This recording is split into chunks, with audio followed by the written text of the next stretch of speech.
Group నిర్వహిస్తున్న book presentation series లో భాగంగా వన్ డైమెన్షనల్ మ్యాన్ పుస్తక ప్రెజెంటేషన్ రెండవ రోజు కార్యక్రమానికి మీ అందరికీ హృదయపూర్వక స్వాగతం. నిన్న పార్ట్ 1 నవనీత ప్రెజెంట్ చేశారు. నిన్నటి సెషన్ లో మనం కొన్ని ముఖ్యమైన ఆలోచనలను పరిశీలించాం. మన సమాజం మన అవసరాలను ఫాల్స్ నీడ్స్ గా మలుస్తూ మనపై నియంత్రణ సాధిస్తుందని తెలుసుకున్నాం. Welfare state and warfare state కలిసి ఒక కంట్రోల్ సొసైటీ ఎలా ఏర్పడుతుందో చూసాం. అలాగే ఎఫెక్టివ్ అపోజిషన్ క్రమంగా తగ్గిపోతూ సిస్టమ్ మనలోని అసంతృప్తిని కూడా అబ్జర్వ్ చేసుకుంటుందని అర్థం చేసుకున్నాం. అలాగే మన భాష కూడా సిస్టమ్ ఫ్రెండ్లీ లాంగ్వేజ్ గా మారుతూ క్రిటికల్ థింకింగ్ ని తగ్గిస్తుందని గమనించాం. ఈ రోజు ఆ ఆలోచన ప్రయాణాన్ని ఇంకాస్త లోతుగా తీసుకెళ్తూ రెండో భాగాన్ని వినబోతున్నాం. ఈ రోజు ప్రెజెంటర్ మనోజ్ఞ ఆలమూరు.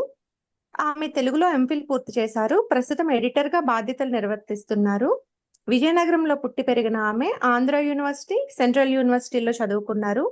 చిన్నప్పటి నుంచే తెలుగు పట్ల ఆసక్తి పెంచుకున్న ఆమె 5 ఏళ్ల వయసు నుంచే పుస్తకాలు చదివే అలవాటు అలవర్చుకున్నారు.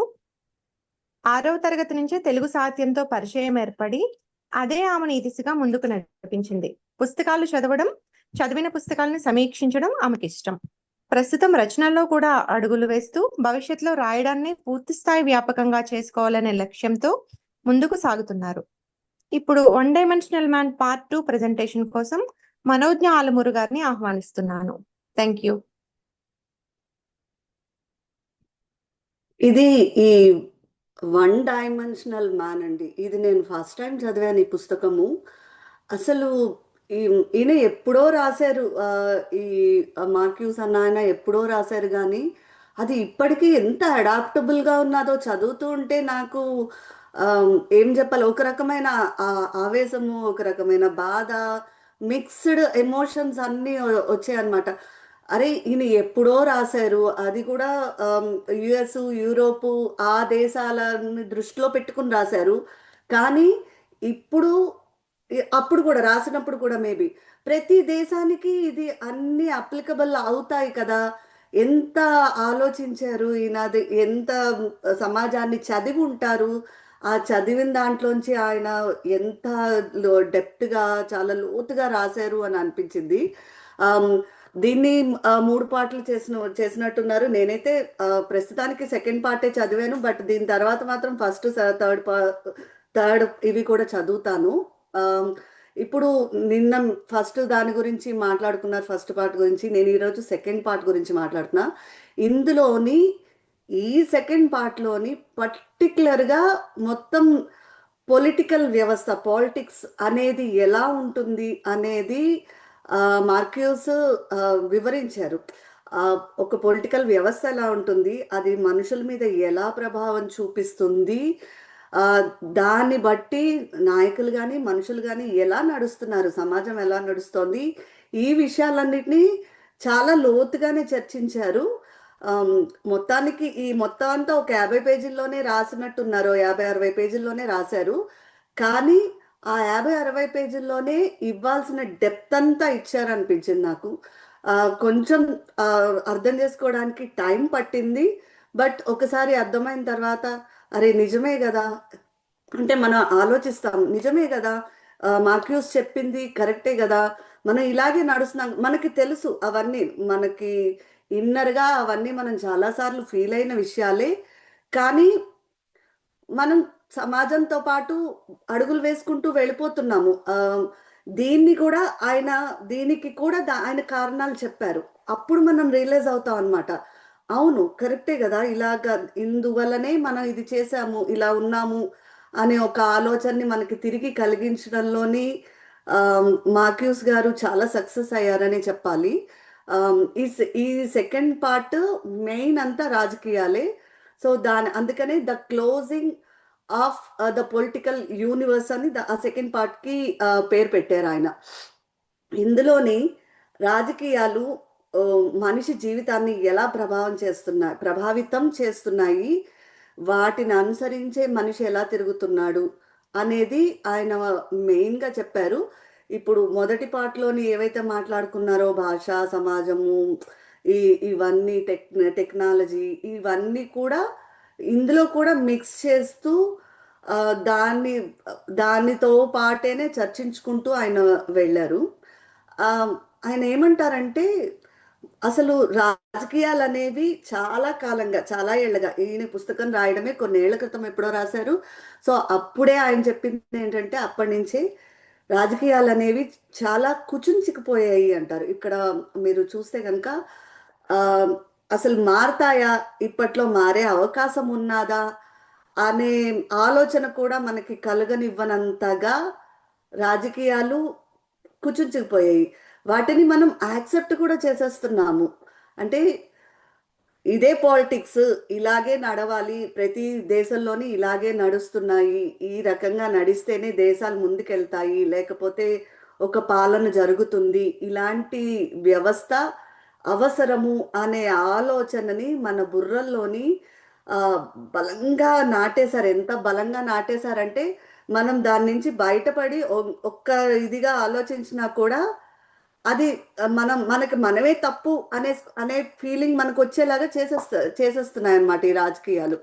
అంటే పూర్వం ఇప్పుడు ఎలా ఉండేదంటే ఒకప్పుడు ఆ, ఎవరైనా ఏదైనా నచ్చకపోతే మనిషికి స్వాతంత్రం ఉండేది. ఎవరికైనా ఏదైనా నచ్చకపోతే ఇది బాలేదు, ఇది వద్దు, మాకు ఇంకొకటి కావాలి అని చెప్పే ఒక సమాజం ఉండేది. మనుషులు అలా ఉండేవారు. మాకు ఈ పాలన వద్దు, ఇంకొక పాలన కావాలి, ఈ నాయకుడు వద్దు, ఇంకొక నాయకుడు కావాలి, ఇలాంటి రకమైన సమాజం ఉండేది ఒకప్పుడు. అది చాలా ఏళ్ళుగా ఈ రకమైన సమాజం పోయింది. ఇది ఎన్నేళ్ల క్రితం మారింది అనేది చెప్పడం కూడా కష్టమే. ఈ మార్పు కూడా అంచెలంచెలుగా అంచెలంచెలుగా ఎదుగుతూ వచ్చిందే తప్పితే ఒక్కసారి రాలేదు గ్యారంటీగా. సో ఆ రావడంలోని మనుషులు నెమ్మది నెమ్మదిగా ఆ మార్పుకి అలవాటు పడిపోయి ఇప్పుడు అందులోని పూర్తిగా కూరుకుపోయారు. ఎంతలా కూరుకుపోయారంటే అందులోంచి బయటికి రాలేనంతగా కూరుకుపోయారు. అందులోనే ఇప్పుడు ఏ రాజకీయ సమాజం అయితే ఉందో ఆ మార్పు లేకుండా ఆ తప్పుని కూడా ఒప్పు అనే ఒప్పేసుకునే అంత లోపలికి అందరం కూరుకుపోయాం, మనతో సహా అందరము అందరం కూరిపోయి. ఇందులోని నేను అతీతురాల్ని కాదు, ఎవ్వరూ అతీతురాలు కాదు. అసలు ఇప్పుడు మళ్ళీ మళ్ళీ వస్తున్న వాళ్ళు అయితే అసలు అంతా కరెక్ట్గానే నడుస్తోంది కదా, ఒకవేళ ఎవరైనా ప్రశ్నిస్తే గనక అంతా కరెక్ట్గానే నడుస్తోంది కదా, ఇందులో ఏం తప్పు ఉంది, మీరే అనవసరంగా ఇష్యూ చేస్తున్నారు, చిన్న విషయాల్ని భూతద్దంలో చూస్తున్నారు, ఇలాంటి మాటలు కూడా అనే సమాజం మనకి ఇప్పుడు ఉన్నది. దీన్ని ఏమంటారంటే ఆ మార్క్యూస్ దీన్నే వన్ డైమెన్షనల్ అని ఆయన అంటున్నారు. ఏంటంటే మనుషులందరూ ఒకే రకమైన ఆలోచనలో నడుస్తున్నారనమాట. అంటే ఇప్పుడు ఇలా పోల్చచ్చో లేదో తెలియదు కానీ గొర్రెలు అంటారు కదా, ఒక గొర్రె ఒక వేలో వెళ్తే మిగతా గొర్రెలన్నీ అదే వేలో వెళ్తూ ఉంటాయి వరుసగాను. ఇప్పుడు మనుషులు కూడా ఒకరు ఒకలా ఆలోచిస్తే అదే విధంగా అందరూ ఆలోచిస్తున్నారు. ఈ రాజకీయ వాతావరణం ఏదైతే ఉందో అన్ని దేశాల్లోనూ, ఇది ఇండియా, ఇది యుఎస్, ఇది యూరోప్ అని చెప్పడానికి లేదు, అన్ని దేశాల్లోని అన్ని కాంటినెంట్స్లోని ఇదే పరిస్థితి ఉంది. మనల్ని పాలిటిక్స్ ఆ రాజకీయ నాయకులు వాళ్ళు మనకి ఇది నిజము అని చెప్తే మనం అది నిజము అని నమ్మేస్తున్నాం. అందులోని మనం ప్రశ్నలు వేయటం లేదు. అలాగే అందులోని మనకి మనకి ఏంటి, ఇందులో మనకి అన్యాయం జరుగుతోందా, మనకి ఇది కావాల్సింది వస్తోందా లేదా, ఇది కరెక్ట్గానే వెళ్తున్నామా లేదా అనే ఆలోచనని కూడా చంపేస్తున్నారు వాళ్ళు. లైక్ అంటే ఇప్పుడు రా ప్రస్తుతం రాజకీయాలు ఎలా నడుస్తున్నాయంటే మనకి కనిపిస్తున్నది ఒకటి, వెనకాతలు జరుగుతున్నది ఇంకొకటి. ఇది నిజంగా మాట్లాడాలి అంటే ఇది చాలా ఒక పెద్ద సబ్జెక్ట్. ఇది నేను ఎంతవరకు మాట్లాడుతున్నాను, ఎంతవరకు మేక్ సెన్స్ ఇస్తున్నాను అన్నది నాకు కూడా డౌటే. ఎందుకంటే ఒక్కొక్కరు ఒక్కొక్క ఆ, అంటే ఇప్పుడు అందరూ ఒకేలా ఆలోచించాలని లేదు, ఫర్ షూర్, ఖచ్చితంగాను. ఇప్పుడు నేను మాట్లాడుతున్న దాన్ని చాలా మంది ఖండించవచ్చు. ఎందుకంటే ఇది చాలా పెద్ద డిబేటబుల్ థింగ్ రాజకీయం అనేది.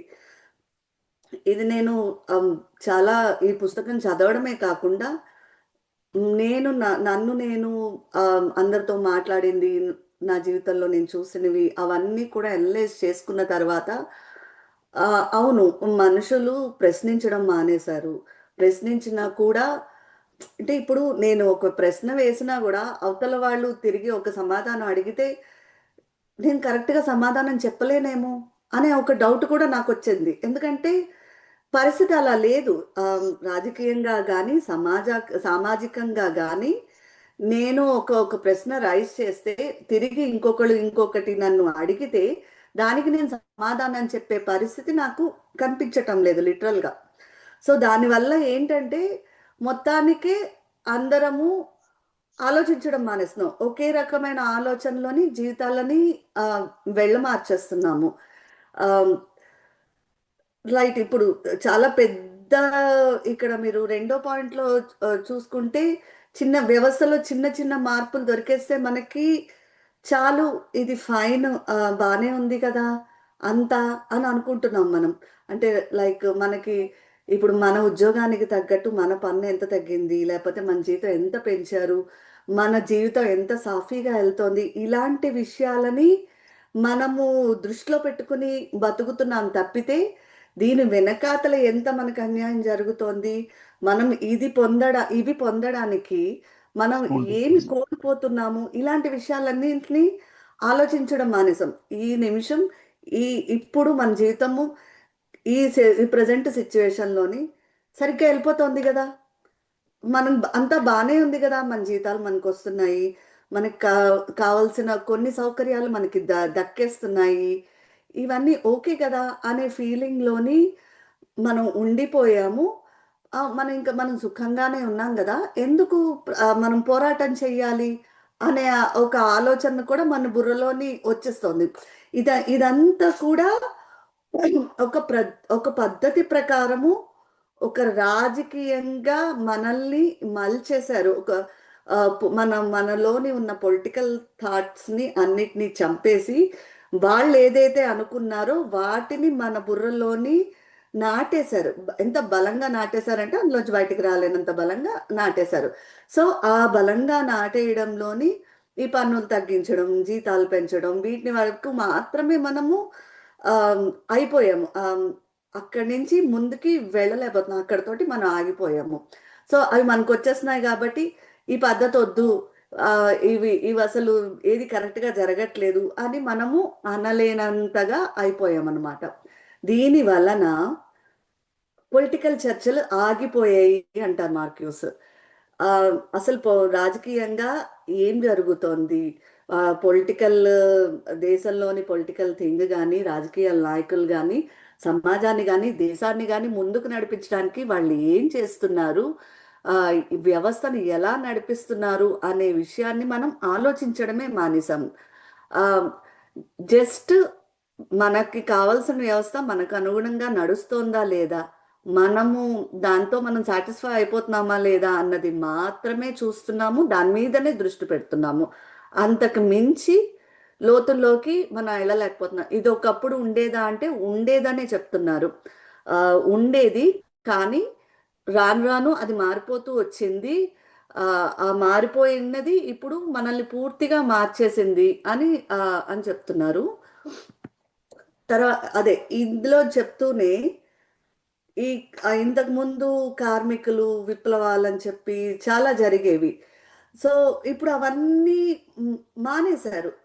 మీరు ఇప్పుడు ఎక్కడ చూసినా కూడా ప్రభుత్వానికి వ్యతిరేకంగానో, వ్యవస్థకు వ్యతిరేకంగానో, రాజకీయాలకు వ్యతిరేకంగానో చిన్న చితక కొన్ని చిన్న చిన్న ఏమంటారు విప్లవాలు జరుగుతున్నాయి.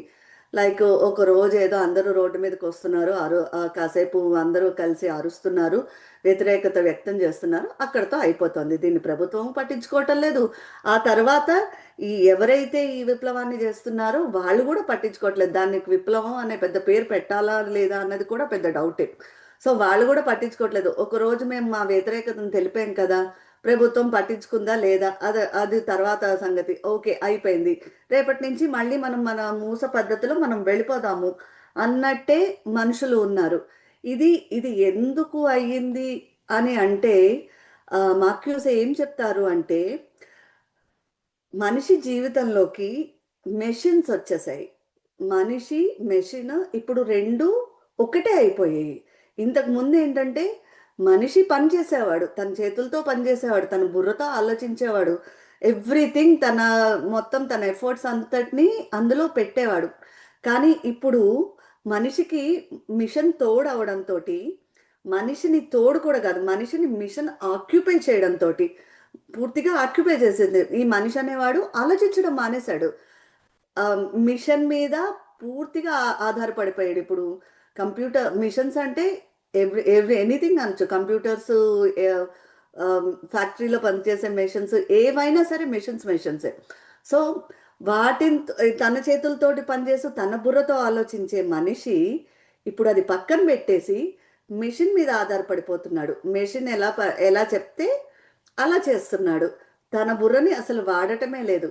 ఇప్పుడు ఇప్పుడు కంప్యూటర్ మీద టెక్నికల్ సైడ్ పనిచేసే వాళ్ళు కూడా ఆ కంప్యూటర్ చెప్పినట్టు దాని అల్గారిథమ్స్కి తగ్గట్టు ఆటోమేషన్ చేసుకుంటూ నడుస్తున్నాడే తప్పితే తన బుర్రని 100% వాడుతున్నాడు అనేది డౌట్ అనే చెప్పాలి. మీరు సాఫ్ట్వేర్ ఇంజనీర్లు అడిగినా కూడా ఆర్ అదర్వైజ్ ఇంకా ఆ ప్రొఫెషన్లో ఉన్న వాళ్ళనో లేకపోతే అలాంటి వాళ్ళని ఎవరిని అడిగినా కూడా వాళ్ళు ఇదే చెప్తారు.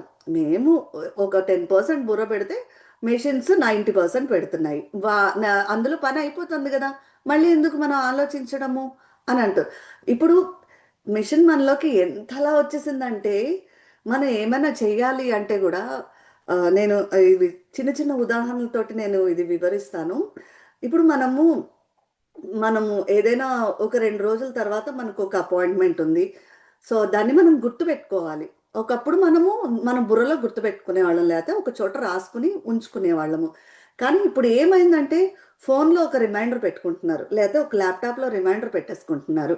అది అపాయింట్మెంట్కి ముందు 1 గంట ముందో లేకపోతే 2 గంటల ముందో అది మనల్ని అలర్ట్ చేస్తుంది. సో అప్పుడు మనం అలర్ట్ అవుతాం అనమాట.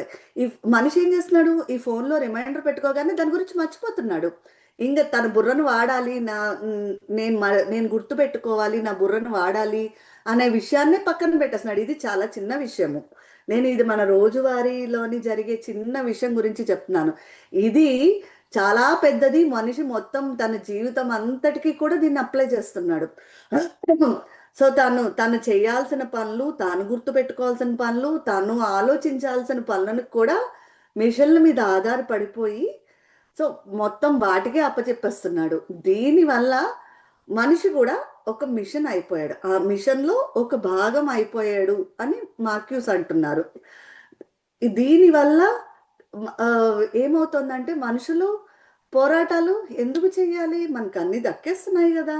మిషన్స్ మనకి ఇప్పుడు ప్రతి వాళ్ళకి ప్రతిదీ అందుబాటులోకి వచ్చేసింది. ఇప్పుడు మీరు ఎంత చిన్న పల్లెటూరుకి వెళ్ళినా ఆర్ ఇంకా చదువుకునే వాళ్ళు ఎవరైనా ఉన్నా కూడా, వాళ్ళ చిన్న చిన్న పనులు చేసుకునే వాళ్ళు ఉన్నా కూడా వాళ్ళకి కూడా ఫోన్లు చేతిలో ఉన్నాయి, వాళ్ళకి కూడా టెక్నాలజీ అందుబాటులో ఉన్నది. దాంతో అందరూ మేము బతుకుతున్నాము, మేము బాగున్నాము అనే ఒక ఫీలింగ్ అయితే వాళ్ళకి వచ్చేసింది. అందులోంచి ఇదంతా చేసింది గవర్నమెంట్, ఇదంతా రాజకీయ పరంగానే జరిగింది అని మార్క్యూస్ అంటారు. ఇదంతా పొలిటికల్ దాంట్లోని ఒక భాగం, మనిషిని ఇలా మార్చేయడము రాజకీయంలోని ఒక భాగము. పొలిటికల్ యూనివర్స్ మనుషుల్ని ఒక ఏమంటారు గోడలు లేని జైలులోని బంధించేసింది ఈ మొత్తం ఈ పొలిటికల్ యూనివర్స్. మనందరం చాలా ఫ్రీగా స్వేచ్ఛగా ఉన్నాం అనుకుంటున్నాం, కానీ మనం ఒక జైల్లో ఉన్నాం.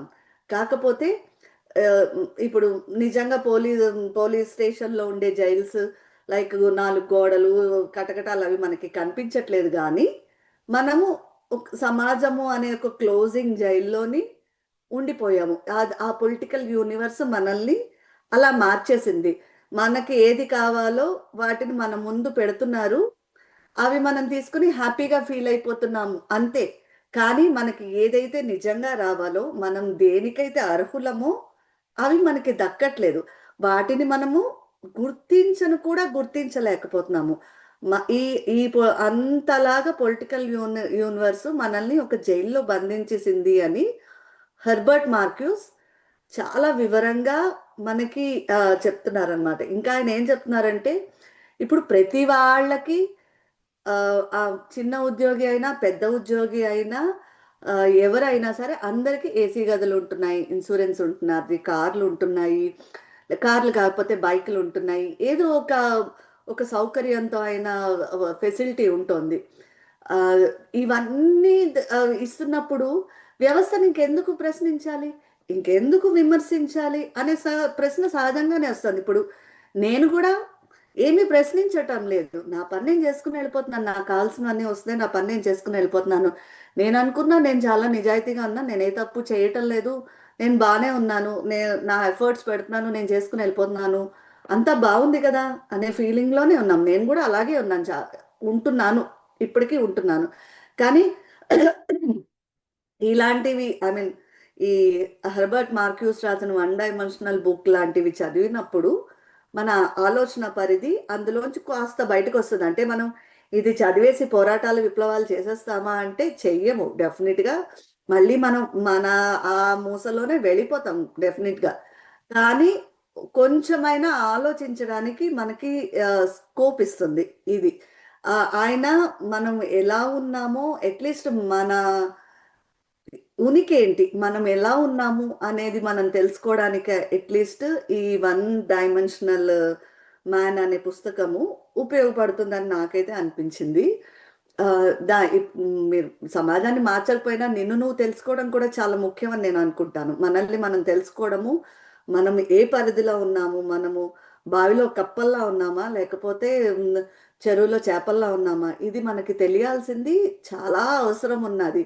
ఇప్పటికిప్పుడు ఇమీడియట్గా మనం పోరాటాలు విప్లవాలు చేస్తామా చేయమా అన్నది పక్కన పెడితే ముందు మనల్ని మనం తెలుసుకుంటే ఆ తర్వాత మనలో మార్పు ఆటోమేటిక్గా వస్తుంది. అది ఆ రకమైన ఆలోచనని కలిగించడానికి మార్క్యూస్ ప్రయత్నించారని అనిపించింది నాకు ఈ పుస్తకం చదివితే. ఆయన చెప్పిన ఆ, ఆ, ఈ మనం ఎందుకు వ్యవస్థను ప్రశ్నించటం లేదు అనే ఒక ప్రశ్న ఏదైతే ఉన్నదో ఆ ప్రశ్న మనలోని చాలా ప్రశ్నలు రేకెత్తిస్తుంది. అదొక్క చోట ఆగిపోదు, ఖచ్చితంగా అది మన చుట్టూ ఉన్న వారి దగ్గరికి వెళ్తుంది, మనం చదువుకున్న చదువు దగ్గరికి వెళ్తుంది, మనం నివసిస్తున్న సమాజం దగ్గరికి వెళ్తుంది, మన చుట్టూ ఉన్న పొలిటికల్ వాతావరణం గురించి దగ్గరికి వెళ్తుంది. అలాగే మన దేశంలోని ఏం నడుస్తోంది, పొలిటికల్గా ఏం నడుస్తోంది, పక్క దేశాల వాళ్ళు ఏం చేస్తున్నారు, ఇన్ని రకాలుగా మనల్ని ఆలోచన పరిధిని పెంచుతుంది. ఉమ్, ఇది ఇది ముందు పెరిగితే ఆ తర్వాత మనిషి ఇందులోంచి ఇంకేదైనా చేయడానికి ఉపయోగపడుతుందని నాకైతే అయితే ఇప్పుడు ఈ పుస్తకం అందరు చదివేస్తారా, అందరికీ ఉంటుందా అంటే తెలీదు. నేను కూడా ఇప్పుడే చదువుతున్నాను, ఈ నేళ్ళ తర్వాత నేను కూడా ఈ పుస్తకం ఇప్పుడే చదివాను. కానీ ఎక్కడో చోట ఎప్పుడో ఒక చోట ఒక మార్పు రావడం చాలా ముఖ్యం అనేది ఈ హెర్బర్ట్ మార్క్యూస్ ఆయన పాయింట్. ఎక్కడో ఒక చోట ఎక్కడో ఒక చిన్న పిసరైన ఒక మార్పు వస్తే మనిషిలోని అది చాలా మంచి ఒక తోవలోకి తీసుకెళ్తుంది అనేది నాకు మార్క్యూస్ ఆలోచనగా అనిపించింది. ఆ, దాన్ని దృష్టిలో పెట్టుకునే ఆయన ఈ పుస్తకం అంతా రాశారు అనే ఒక భావన అయితే కలిగింది నాకు. ఇప్పుడు మనం ఏదైనా ఒక పుస్తకం చదువుతున్నప్పుడు ఎందుకు చదువుతాము పుస్తకాలు చదివడం వల్ల మనకు అంత జ్ఞానం వచ్చేస్తుందనో లేకపోతే మనం చాలా గొప్పవాళ్ళం అయిపోతామనో ఇలా కాదు కదా.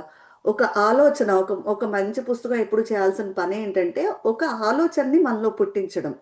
అది మనం ఎంతవరకు తీసుకెళ్తాము అనేది, ఆ ఆలోచనని మనం ఎలా మన జీవితంలో అప్లై చేస్తాము అనేది మన చేతుల్లో ఉంటుంది. కానీ పుస్తకం ప్రామాణికంగా ఇవ్వాల్సింది ఏంటి అంటే ఒక ఆలోచన ఇవ్వడం. అది ఖచ్చితంగా సారీ ఈ వన్ డైమెన్షనల్ మ్యాన్ పుస్తకం అయితే మనకి ఇస్తుంది. అది కూడా చిన్న పరిధిలో కాదు, చాలా పెద్ద పరిధిలోని మనం మొత్తం ఈ సమాజాన్ని, ఈ పొలిటికల్ థింగ్ని మొత్తం అంతటిని అర్థం చేసుకునే రకమైన ఒక పరిధిని మనకి కనిపిస్తుంది. ఓకే, ఇప్పుడు మళ్ళీ మనం టాపిక్లోకి వస్తే ఈ విప్లవాలు ఎందుకు రావట్లేదు, కార్మికులు ఎందుకు సైలెంట్గా అయిపోతున్నారు అంటే ఇక్కడ మూడో పాయింట్లో మీరు చూస్తే ఇప్పుడు ఎవరైతే యజమానులు ఉన్నారో వాళ్ళకి బోనస్లు వస్తున్నాయి, వాళ్ళ లాభాలు గడిస్తున్నారు, వాళ్ళ కంపెనీలో ఏవో అవన్నీ బాగా నడిచేస్తున్నాయి. సరే, వాళ్ళకి బోనస్ వస్తే వాళ్ళ కంపెనీలు నడిస్తేనే కదా మనకి జీతాలు వస్తాయి. మనం అన్నిటినీ మనం హాయిగా బతకడానికి మనకి కావాల్సిన సౌకర్యాలు దొరుకుతాయి అనే థాట్లోకి మనిషి వెళ్ళిపోయాడు. దీని వలన మొత్తం పోరాట పటిమనే వదిలేశాము. దీనంతటికి కారణం కూడా వెనకాతల అంటే మన సమాజం నడిపిస్తున్న పొలిటికల్ థింకింగ్ లేదా పాలిటిక్స్ వే అని అంటారు. ఎలా అంటే రాజకీయాలు మనల్ని అంతే అలాగే ఆలోచిస్తున్నాయి. ఇప్పుడు రాజకీయాలనో లేకపోతే పొలిటికల్ ఏదైతే సమాజం ఏదో ఉంటుందో అదేంటంటే వీళ్ళు ఈ కంపెనీలని వాటిని వాళ్ళు ఎంకరేజ్ చేస్తారు. ఈ యజమానులు మనకేం చేస్తారంటే జీతాలు ఇస్తారు, లేకపోతే ఏదో కొంచెం పెంచుతారు, మనల్ని పని చేయనిస్తారు. సో మనం ఇంకా ఆలోచించడం మానేసాం. ఇదంతా ఒక్కదానితో ఒకటి గొలుసుల్లా పనిచేస్తాయి అన్నమాట. ఒకదానికొకటి అన్ని లింకులు పెట్టుకుంటూ పనిచేస్తూ ఉంటాయి. కాబట్టి దీన్ని ఇది ఇక్కడ తెగ్గొట్టేసి ఈ కార్మికుల ఆలోచన ఒక చోట తెగ్గొట్టేసి దీనికి పొలిటికల్కి సంబంధం లేదు అని మనం మాట్లాడలేము. ఇవన్నీ లింకులు కలిగి ఉంటాయి. మనం ఒక చోట ఇక్కడ ఒక ఆలోచించడం మొదలెడితే మన ఆలోచన అక్కడ వరకు వెళ్తుంది. ఆ రకమైన మొత్తం మనిషి పొలిటికల్ థింకింగ్ కానీ పాలిటిక్స్ కానీ అన్నీ అలా కలిసి ఉన్నాయి. మనిషి అది ఆలోచించడం మర్చిపోయాడు. తన వరకు మాత్రమే రిస్ట్రిక్ట్ చేసేసుకున్నాడు. తన చుట్టూ ఒక గిరి గీసేసుకుని ఆ గిరి బాగుంది కదా, ఆ గిరిలో నేను బాగున్నాను కదా అని మాత్రమే ఆలోచిస్తున్నాడు. అంతకు మించి మీదకి వెళ్ళట్లా.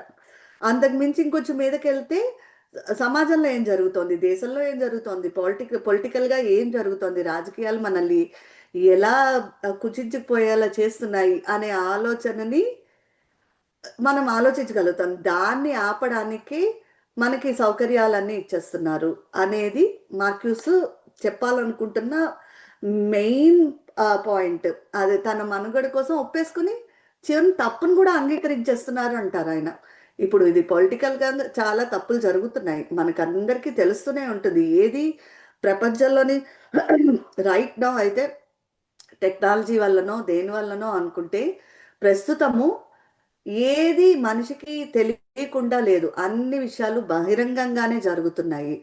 వాట్ ఎవర్ దేశంలోని ఏ మార్పులు జరిగినా, సమాజంలో ఏ మార్పులు జరిగినా, రాజకీయంగా కానీ ఎలా అయినా కూడా అవన్నీ ప్రతి వ్యక్తికి తెలుస్తున్నాయి.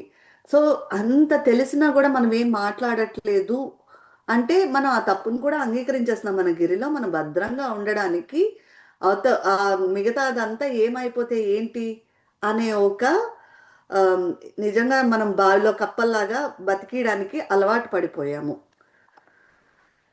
దీనికి నేను ఇందాక చెప్పినట్టు టెక్నాలజీ ప్రభావం. దీంతో మనకి నేను చెప్పా కదా మనం జైల్లో ఉండిపోయాము అని.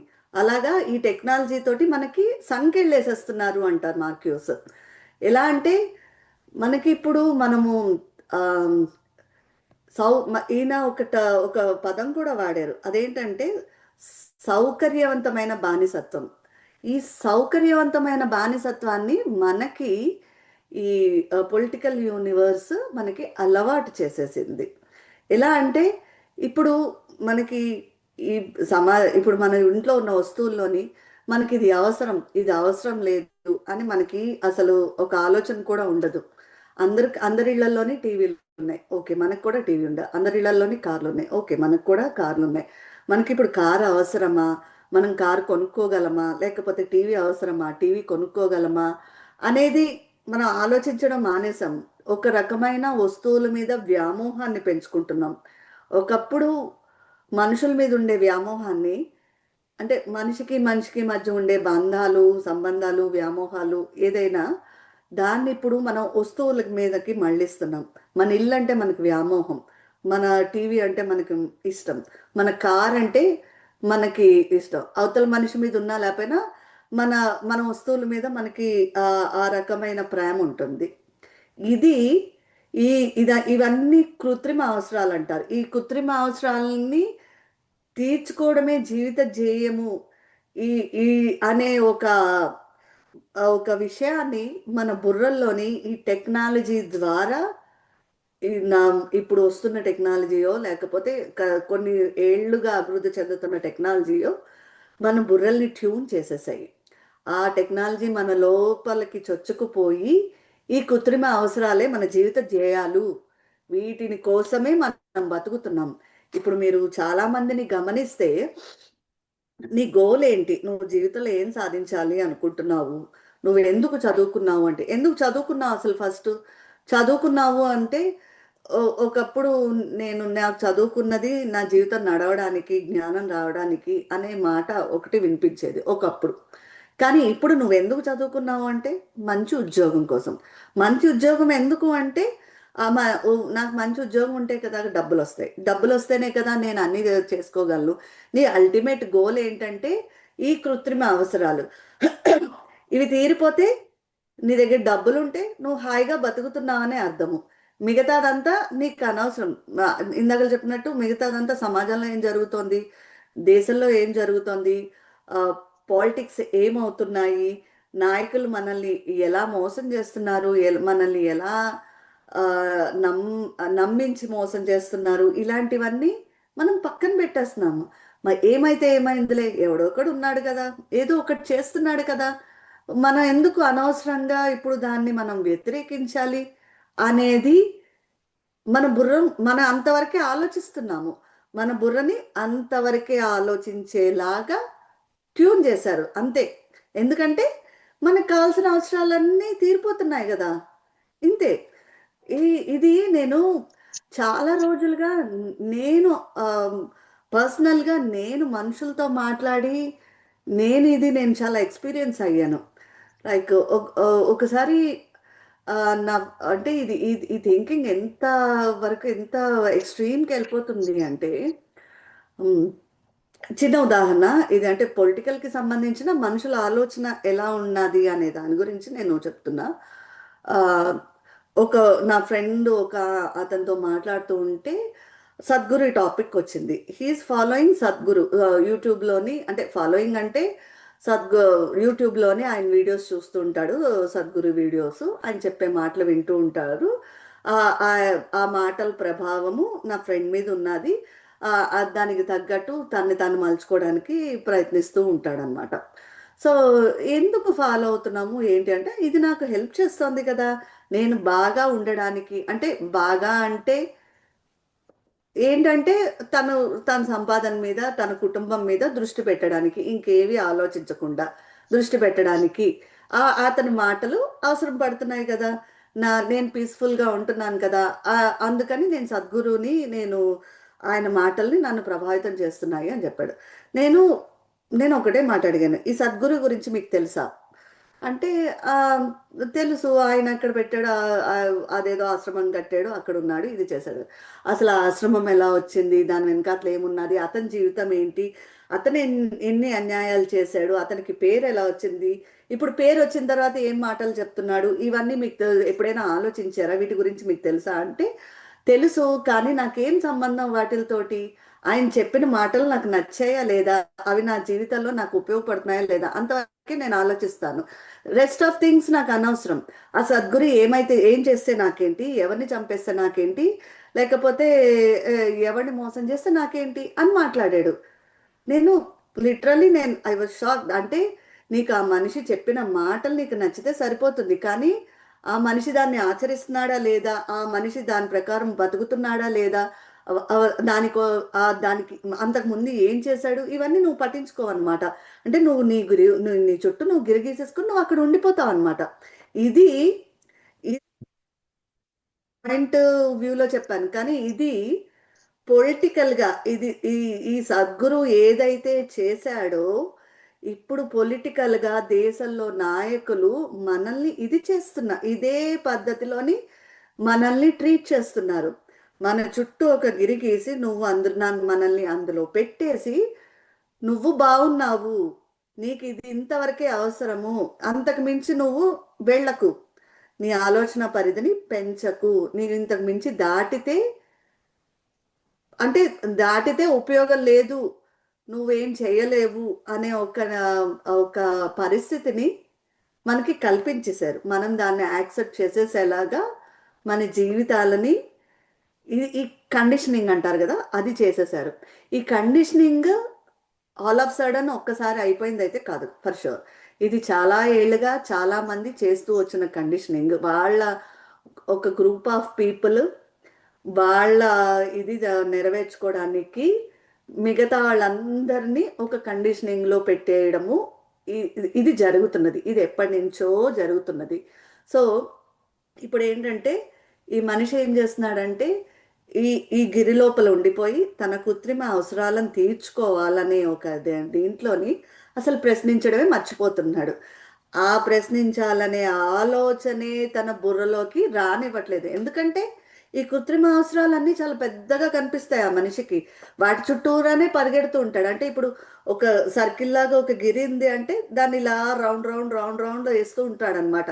అంటే అక్కడే ఇక్కడ ఇల్లు ఉంటుంది, ఇక్కడ టీవీ ఉంటుంది, ఇక్కడ కారు ఉంటుంది, ఇక్కడ ఇంకోటి ఉంటుంది, ఇక్కడ ఇక్కడ ఉంటుంది, పిల్లల చదువులు ఉంటాయి, ఇక్కడ ఇంకోటి ఉంటుంది, సంథింగ్ అలా తిరుగుతూ ఉంటాడు. ఆ తిరగడంలోని చుట్టుపక్కల ఏమవుతున్నదో, అవతల మనుషులు ఏం చేస్తున్నారు, వాళ్ళు ఏం మాట్లాడుతున్నారు, ప్రపంచం అయిపోతున్నది ఏం అవసరం లేదు. ఒకవేళ తన పరిధి దాటి కొంచెం పక్కకి వెళ్ళినా కూడా వాళ్ళు ఏం చెప్తున్నారు, పాలిటిక్స్ చేసేవాళ్ళు లేకపోతే ఒక మనల్ని పాలిస్తున్న వాళ్ళు ఏం చెప్తున్నారు అన్నంత వరకు వెళ్తున్నారు. వాళ్ళు చెప్పింది కన్వీనియంట్గా ఉండడంతో, అంటే మన అవసరాలు తీరుతూ మనకి బాగానే ఉండడంతో వాళ్ళు చెప్పింది నమ్మేస్తున్నారు అంతే. మళ్ళీ అక్కడికి వెళ్ళిన తర్వాత వాళ్ళు చెప్పింది కరెక్టా కాదా అనేది మళ్ళీ అక్కడ ప్రశ్నించటం లేదు. ఒకవేళ పరిధి దాటినా కూడా మళ్ళీ ఇంకొక పెద్ద వృత్తంలోకి వెళ్తున్నారే తప్పితే నాకు ఇంకా మొత్తం స్వేచ్ఛ వచ్చింది, నేను ఆలోచిస్తాను, నేను తిరిగి ప్రశ్నిస్తాను అనే విషయాన్ని మర్చిపోతున్నారు. కొంచెం తనది దాటి కొంచెం ముందుకెళ్ళినా అక్కడ ఒక కన్వీనియంట్ పాయింట్ దొరికితే అక్కడ ఆగిపోతున్నారు అంతే. ఇదంతా కండిషనింగ్, ఇదంతా పాలిటిక్స్ చేసిన ఒక మాయ. ఈ మాయలో పడి మనిషి మార్క్యూస్ ఏమంటారంటే మనిషి గిలగిలా కొట్టుకుంటున్నాడు, కానీ అది మనిషి గుర్తించలేకపోతున్నాడు. ఇది ఇప్పుడు ఏదైనా సమస్య వచ్చినా కూడా పాలిటికల్గా ఏం చేస్తున్నారంటే, పాలిటిక్స్లో కానీ ఆ నాయకులు కానీ వాళ్ళు ఏం చేస్తున్నారంటే, ఏదైనా ఒక సమస్య వస్తుంది డెఫినెట్గా. ఇప్పుడు మన ఇండియాలోనే చాలా సమస్యలు ఉన్నాయి. పేదరికం ఉంది, నిరుద్యోగం ఉన్నది, మతం ఉన్నది, కులం ఉన్నది, చాలా సమస్యలు ఉన్నాయి. కానీ వేటిని రాజకీయ సమస్యలు అన్నారు. వీటన్నిటికీ కారణము టెక్నికల్ ఇష్యూ. అంటే మనిషి జీవన ప్రమాణము టెక్నికల్గా దాన్ని ఎలా చేస్తారు అంతే. దీన్ని ఇక్కడితో ఆర్పేస్తున్నారు.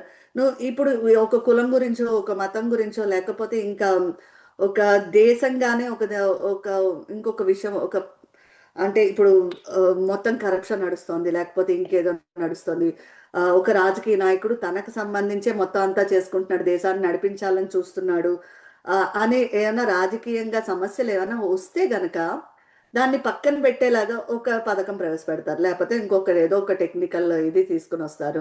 ఇదిగో ఇంత బాగా చేసేస్తున్నాము, ఇదిగో ఇది చూడండి, ఇది కదా మేము మిమ్మల్ని ఇంతలా ముందుకు నడిపిస్తున్నాం కదా, మీరు ఇంకెందుకు ప్రశ్నించాలి అనే ఒక కలరింగ్ ఇస్తున్నారు. ఆ కలరింగ్ మనకి ఒక మాయ. మొత్తం ఆ కలరింగ్ అంతా మనకి ఇలా ఒక తెరేసేస్తూ ఉంటుంది.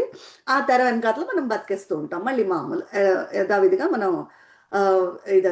అయితే ఇది ఎవరికి తెలుస్తున్నది అంటే చాలా మందికి తెలుస్తుంది, నిపుణులకి తెలుస్తుంది, చదువుకున్న వాళ్ళకి తెలుస్తుంది, అందరికీ తెలుస్తుంది.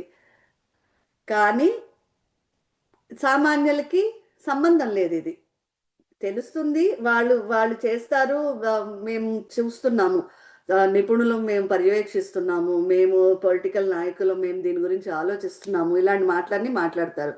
ఆలోచించడం వరకు మాత్రమే ఉంటుంది. తర్వాత సామాన్యుల్ని ఎలా మభ్య పెట్టాలి అనే దాంట్లోకి మళ్ళీ మనల్ని లాక్కుని వెళ్ళిపోతారు.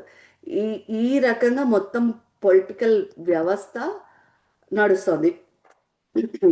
ఇప్పుడు దీనికి సరే, ఇప్పుడు ఒకే దేశంలోని ఒకే పొలిటికల్ పార్టీ ఉండదు, ఒకే పొలిటికల్ వ్యవస్థ ఉండదు, రకరకాలు చాలా మంది ఉంటాయి, చాలా పార్టీలు ఉంటాయి, అపోజిషన్స్ ఉంటాయి, గవర్నమెంట్ ఒకటి ఉంటే అపోజిషన్ ఇంకొకటి ఉంటుంది, ఇవన్నీ ఉంటాయి కదా. మరి మిగతా వాళ్ళు ఎందుకు ప్రశ్నించట్లేదు అంటే వాళ్ళు కూడా అంతే.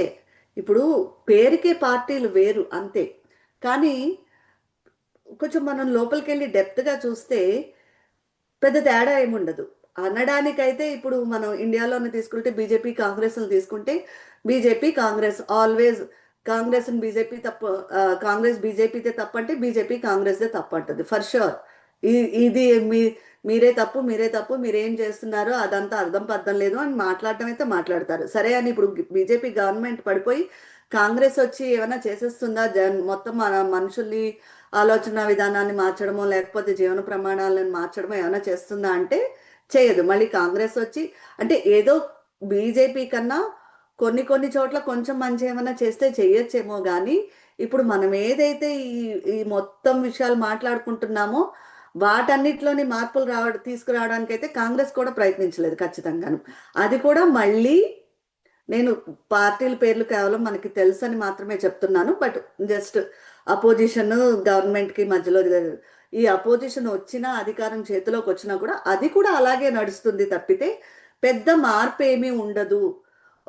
అధికారం చేతికి రాగానే వేరేగా మాట్లాడతారు, రాకముందు ఒక మాట మాట్లాడతారు, వచ్చిన తర్వాత ఇంకొక మాట మాట్లాడతారు. ఇది చాలా ఏళ్లుగా జరుగుతూనే ఉన్నది, ప్రతి దేశంలోనే జరుగుతోంది అని మార్క్యూస్ అంటున్నారు. ఇది మనం మార్క్యూస్ అండమే కాదు, ఇది మనం కూడా ఖచ్చితంగా ఒప్పుకుని తీరాల్సిన విషయమే. ఇది మనం కూడా మన జీవితంలోని మనం ఎన్ని పొలిటికల్ పార్టీలు చూడలేదు. మనం ఇప్పుడు మన ఆంధ్రప్రదేశ్లోనే, తెలంగాణలోనో లేకపోతే మొత్తం దేశం మీద ఎక్కడైనా తీసుకోండి, మనము చాలా పొలిటికల్ పార్టీలు చూసాం. మనము ఈ మార్క్యూస్ ఏదైతే చెప్పారో దాన్ని మనం అబ్జర్వ్ చేస్తూ వస్తూనే ఉన్నాము. సో అపోజిషన్ పార్టీలు పేరుకే అంతే, అవి కేవలం అధికారం దక్కించుకోవడానికి మాత్రమే మాట్లాడతాయి. ఆ తర్వాత ఇంకేం మాట్లాడవు. అధికారం చేతికొచ్చిన తర్వాత మామూలుగానే అది ఇది ఒక్కలాగే ఉంటాయి, పెద్ద తేడా ఏముండదు అనేది ఆయన చాలా బలంగా చెప్తున్న పాయింట్. ఇంకొకటి ఏంటంటే నిరసనలు జరగట్లేదా అంటే జరుగుతున్నాయి. ఇప్పుడు గవర్నమెంట్కి వ్యతిరేకంగా నిరసనలు జరుగుతాయి, మాట్లాడే వాళ్ళు మాట్లాడుతూనే ఉన్నారు. కానీ వాళ్ళని అలాగే వదిలేస్తున్నారా? నువ్వు సరే వాళ్ళు ఏదో వచ్చి నిరసన చేశారు కదా, వాళ్ళని కానివ్వండి అని వాళ్ళని వదిలేస్తున్నారా? కొన్ని చోట్ల అలా వదిలేస్తున్నారు, వాళ్ళని అరుచుకోనివ్వలే, వాళ్ళు ఏం చెయ్యలేరు అని. ఎందుకంటే మనం చాలాసార్లు చూస్తాము, గొడవ చేస్తారు. నేను ఇందాకలే చెప్పినట్టు గొడవ చేస్తారు, ఒక రోజుకు అవుతుంది ఆ గొడవ, తర్వాత అయిపోతుంది. అది పార్టీ గవర్నమెంట్ పట్టించుకోదు, ఈ మనుషులు కూడా ఆ రోజుతో అక్కడితో వదిలేసి వెనక్కి వచ్చేసి వాళ్ళ పనుల్లో వాళ్ళు వెళ్ళిపోతున్నారు. సో ఈ వ్యవస్థకి ఏంటంటే ఈ గ్రూప్ ఆఫ్ పీపుల్ ఎవరైతే ఉన్నారో వాళ్ళు ఏమి అంటే ఈ నిరసనలు చేసే గ్రూప్ ఆఫ్ పీపుల్ ఎవరైతే ఉన్నారో వాళ్ళు ఏమీ చెయ్యలేరు, వ్యవస్థని మార్చలేరు అనేది ఈ పొలిటికల్ వ్యవస్థకి బాగా తెలిసిన వాళ్ళకి ఒక నమ్మకమైన విషయం అన్నమాట. ఇది అంటే మేము ఎన్నో రకాలుగా ఎన్నో ఏళ్ళుగా ఈ పొలిటికల్ ఏమంటారు కుచించకపోవడం అనేది ఒక పొలిటికల్ యూనివర్స్ని తయారు చేయడానికి ఎన్నో ఏళ్ళు పట్టింది. దాన్ని ఇప్పుడు కొంతమంది వచ్చి అరిచినా కూడా మార్చలేరు. అందుకని వాళ్ళు అరిచినా కూడా పెద్దగా పట్టించుకోరు. ఇంకొంచెం కొంచెం మీదకెళ్తే వాళ్ళని అరెస్టులు చేయడము, లేకపోతే వాళ్ళని ఒకళ్ళిద్దరిని అణిచివేయడము అంతే. అంటే ఒక రకమైన భయాన్ని సృష్టిస్తారు. ఆ భయము మిగతా వాళ్ళ నోరుని మూయిస్తుంది. ఎందుకు మనం ఇప్పుడు మన కంఫర్టబుల్ జీవితాన్ని వదిలేసి, మనకు బాగానే ఉన్నాయి కదా అన్ని వదిలేసి ఎందుకు వెళ్ళాలి అనేది మనకి అనిపించేలాగా చేస్తారు. ఈ భయాన్ని వ్యక్తులతో కాకుండా ఒక అంటే దేశాల మధ్య ఉన్న ఇదిని కూడా తీసుకొచ్చి ఆ భయాన్ని మనలో సృష్టిస్తారు. ఇప్పుడు మనకి పాకిస్తాన్ బూచిని చూపిస్తున్నారు కదా, అలా అన్నమాట. ఇప్పుడు దేశంలో మనకి ఇండియాలో ఏదైనా ఒక పెద్ద సమస్య వచ్చిందంటే, లేదా మనకి దేశ ప్రజలు కొంచెం ఆలోచిస్తున్నారు, తిరగబడుతున్నారు అని ఏమాత్రం కాస్త హింట్ దొరికినా కూడా గవర్నమెంట్ వెంటనే ఏం చేస్తోంది, పాకిస్తాన్ దగ్గరికి వెళ్ళిపోతుంది. అక్కడ ఒక గొడవ బోర్డర్లో ఏదో ఒక గొడవ తీసుకురావడము, వాళ్ళు టెర్రరిస్టులు వచ్చేసారు మన దాంట్లోకి, మేము ఇలా దాన్ని చేసేసా అని చెప్పి ఇది ఏ సమస్య అయితే ఉందో దాన్ని పక్కకి వెళ్ళిపోయేలాగా చేస్తున్నారు. అంటే ఇప్పుడు వాళ్ళు పక్క దేశం వాళ్ళు మన మీదకి వచ్చేస్తున్నారు కాబట్టి మనందరం ఒక్కలా ఉండాలి, మన సమస్యలన్నీ పక్కన పెట్టేసి మనందరం ఒక్కటైపోవాలి, వ్యవస్థను ప్రశ్నించకూడదు అనే ఒక ఆలోచనని తీసుకొచ్చేస్తున్నారు. దాంతో ఏమవుతోంది, ఆ బూచిని చూపించి ఆ భయాన్ని చూపించి మన నోళ్ళు మూయించేస్తున్నారు. దీంతో మన సమస్యల్ని మనం పక్కన పెట్టేస్తున్నాం. ఎందుకంటే అది చాలా పెద్ద సమస్య కదా. బయట దేశం వచ్చి మన దేశాన్ని తెస్తే మొత్తం అంతా పోతుంది కదా. సో ఇవి చాలా చిన్న సమస్యలు అనమాట. ఆ భయం నిజంగా వచ్చిందా, కల్పించిందా, ఇవన్నీ జనాలు ఆలోచించరు. కళ్ళకి ఏం కనిపిస్తోంది, మన చెవులతో ఏం వింటున్నాము అంతే. ఆ బుర్రతో ఏం ఆలోచిస్తాం అన్నది ఉండదు. అది నిజంగా జరిగిందా లేదా అన్నది ఎవడు ఉండడు. అంటే మనం ప్రాక్టికల్గా కూడా మనం ఏం వెళ్ళి కాశ్మీర్లోని ఇది ఎవరు చేయించారు, నిజంగా చేయించారు అని ప్రతి మనిషి ఎవడు వెళ్ళి తెలుసుకోలేడు కూడా. సో వాళ్ళు ఏం చూపిస్తున్నారో మనం కూడా అదే చూస్తాము. కాకపోతే మనం ప్రశ్నించడం మానేయడం వల్ల వాళ్ళు చెప్పిందే, వాళ్ళు చూపించిందే, వాళ్ళు వినిపించిందే మనం నిజమని నమ్మేస్తున్నాం. అంతవరకు మనల్ని ఆ భయాలని మనలోని ప్రవేశపెట్టేసి వాళ్ళు మళ్ళీ వాళ్ళకి కావాల్సిన పనులు వాళ్ళు చేసుకుంటున్నారు, వాళ్ళ వాళ్ళ బాటని వాళ్ళు నెగ్గించుకుంటున్నారు అనేది చెప్పాలి. దీని గురించి మీరు నిన్న చర్చలో కూడా మాట్లాడుకున్నారు కదా, భాష మారిపోయింది. స్వేచ్ఛ అంటే లైక్ నీకు నిజంగా స్వేచ్ఛ ఉందా, నీకు ప్రశ్నించే హక్కు ఉన్నదా, నీకు కావాల్సినవన్నీ నువ్వు చేయగలవా అంటే పెద్ద క్వశ్చన్ మార్కే. ఆయన ఏమంటారంటే 10 బ్రాండ్లు ఉంటే ఆ బ్రాండ్ల మధ్యలోని మనకు నచ్చింది ఒకటి ఎంచుకోవడం, దీన్నే స్వేచ్ఛ అంటున్నారు. ఈ స్వేచ్ఛ ప్రస్తుతం మనిషికి ఉంది కాబట్టి మనిషి నేను చాలా స్వేచ్ఛగా బతికేస్తున్నాను అనే ఒక ఫీలింగ్లో ఉంటున్నాడు అనేది ఇది ఇది మొత్తాన్ని పదాలకి అర్థాలనే మార్చేశారు. పొలిటికల్ దీంట్లోని రాజకీయ వ్యవస్థ చేసిన ఒకనొక పనిలోని ఇది చాలా పెద్ద మార్పు. ఏంటంటే భాష మార్పు, పదాల అర్థాలు మార్చేసి దానికి ఉన్న అసలైన అర్థం కాకుండా ఇదే దీని అర్థం, నువ్వు ఈ పరిధిలోనే ఆలోచించాలి అనలాగా మన బుర్రల్ని కండిషనింగ్ చేసేసారు. అయితే దాన్ని ఆయన ఏమంటారంటే ఇది స్వేచ్ఛ కాదు, మనల్ని కన్జ్యూమర్లుగా మార్చేశారు, అంటే వినియోగదారులుగా మార్చేశారు. అంటే మనం కేవలము వస్తువులు కొనుక్కోవడము, వాటిని అనుభవించడం వరకే ఆలోచిస్తున్నాము. దాని వెనకాతల, దాని ముందు, లేకపోతే దాని పూర్వం ఏంటి అన్నది మనము ఆలోచించడం మానేసాం. మనం కొనుక్కోగలుగుతున్నాం కదా, మనకి ఆ డబ్బులు ఉన్నాయి కదా అనేది దాన్ని మనం స్వేచ్ఛ అనుకుంటున్నాము. ఒక మంచి రెస్టారెంట్కి వెళ్ళి తినగలిగితే ఓ ఎస్ మనం బాగున్నాం, మనం స్వేచ్ఛగా ఉన్నాము, మనకి కావాల్సినవన్నీ మనకి దొరుకుతున్నాయి, ఇంతే. ఇప్పుడు టీవీలో డిబేట్లు, పేపర్లు, ఇవన్నీ నేను ఇందాకలు అదే కదా, మనకి వాళ్ళు ఏం చూపించాలనుకుంటున్నారో, ఏం చేయాలనుకుంటున్నారో వాటన్నిటి గురించి మనకి దేశంలో ఏం జరుగుతుందో అంతా తెలుస్తుంది.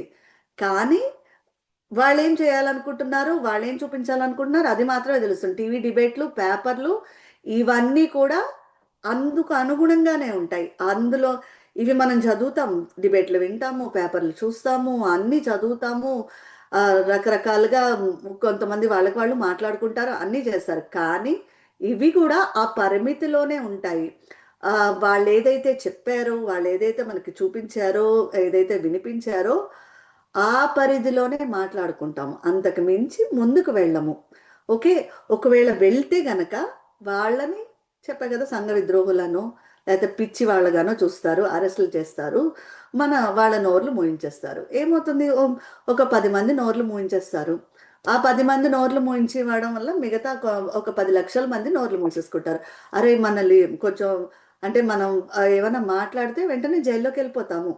నో నో నో, మనం సుఖంగా బతుకుతున్న మనల్ని మనం ఎందుకు కష్టపెట్టుకోవాలి అనే ఒక ఆలోచనని కలిగించేస్తున్నారు. దాని వలన ఏంటంటే ఈ భయము అనేది మన లోపల ప్రవేశపెట్టేసి ఇంకొక రకంగా కూడా మనల్ని ప్రశ్నించడం మానేసేలా చేస్తున్నారు. ఇంకొకటి, ఇదంతా నేను ఇప్పుడు ఏ పాయింట్స్ అయితే ఇవన్నీ చెప్తున్నానో ఆయన ఇదంతా ఏమంటారంటే క్లోజింగ్ ఆఫ్ పొలిటికల్ యూనివర్స్ అనే అంటారు. ఈ మన చుట్టూలోని, మన దేశంలోనూ, మన సమాజంలో ఉన్న పొలిటికల్ వ్యవస్థ ఏదైతే ఉందో అది మన యూనివర్స్ని క్లోజ్ చేసేసింది.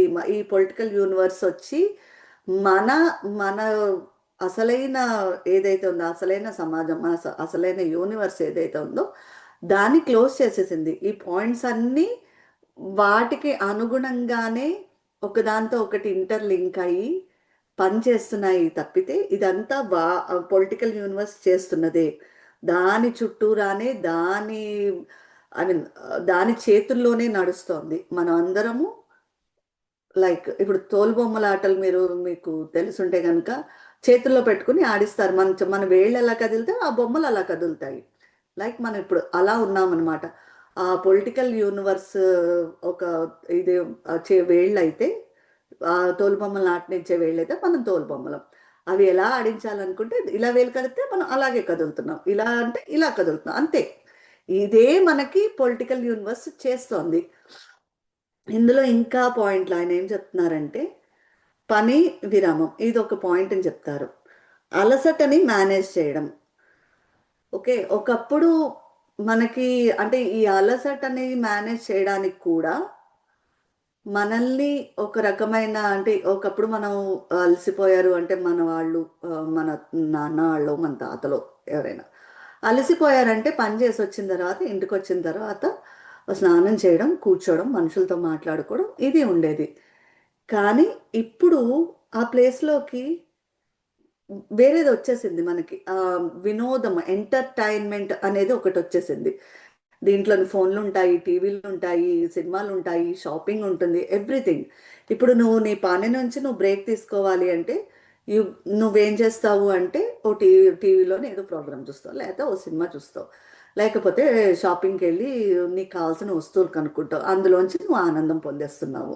అయిపోయింది. నువ్వు ఇంకా మనుషులతో మాట్లాడుకోక్కర్లేదు, ఏం అక్కర్లేదు. నీకు ఇందులోంచి వినోదం దొరికేస్తుంది. ఈ వినోదం దొరికేయడంతో నువ్వు ఇంకా అవతల మనిషితోటి నువ్వు మాట్లాడక్కర్లేదు, ఇంకా ఏ పన్ను ఇంకా దేని గురించి ఆలోచించక్కర్లేదు. నీ పని అవుతుంది. మార్నింగ్ అంతా నీ పని చేసేసుకుంటున్నావు, లేకపోతే కొన్ని రోజులు వారానికి 5 రోజులు నీ పని చేసుకుంటున్నావు, మిగతా 2 రోజులు నీకు కావాల్సిన వినోదాన్ని నువ్వు టీవీలోని, సినిమాల్లోని, షాపింగ్లోని, లేకపోతే ఇంకో చోట ఎక్కడో వెతికేసుకుంటున్నావు. నీ జీవితం ఫుల్ఫిల్ అయిపోయింది. సో నువ్వు ఇంకా చేయాల్సింది ఏముంది? అయిపోయింది కదా, నీ జీవితం హ్యాపీగా నడిచేస్తుంది కదా. నువ్వు ఇంకెక్కడ ప్రశ్నిస్తావు? నువ్వు ఇంకెక్కడ వేరే విషయం గురించి ఆలోచిస్తావు? సమాజంలో ఏం జరుగుతుందో నీకెందుకు? మనం ఏమో అనుకోంగా, మనకేం అవసరము? ఇప్పుడు మనం బాగానే ఉన్నాము. ఒక పేదవాడు కడుపు మాడుతుంటే మనకేంటి? మనం కడుపు మాడట్లేదు కదా, మనం చాలా హాయిగా ఉన్నాము. లేదు, ఒక చోట మతం పేరుతోటి ఒక ముస్లింని కొట్టారు, మనల్ని కాదు కదా కొట్టింది, మనం కాదు కదా కొట్టింది, మనకేం సంబంధం? ఎక్కడో జరిగింది, మనం ఎందుకు ఆలోచించాలి దాని గురించి? సరే, ఒకవేళ మాట్లాడాము, ఎందుకంటే వాడు చేసింది తప్పే కదా, అలా కూడా ఉంటుంది కదా, అంతే, అయిపోయింది. అక్కడితో మాట్లాడేసాము, అయిపోయింది.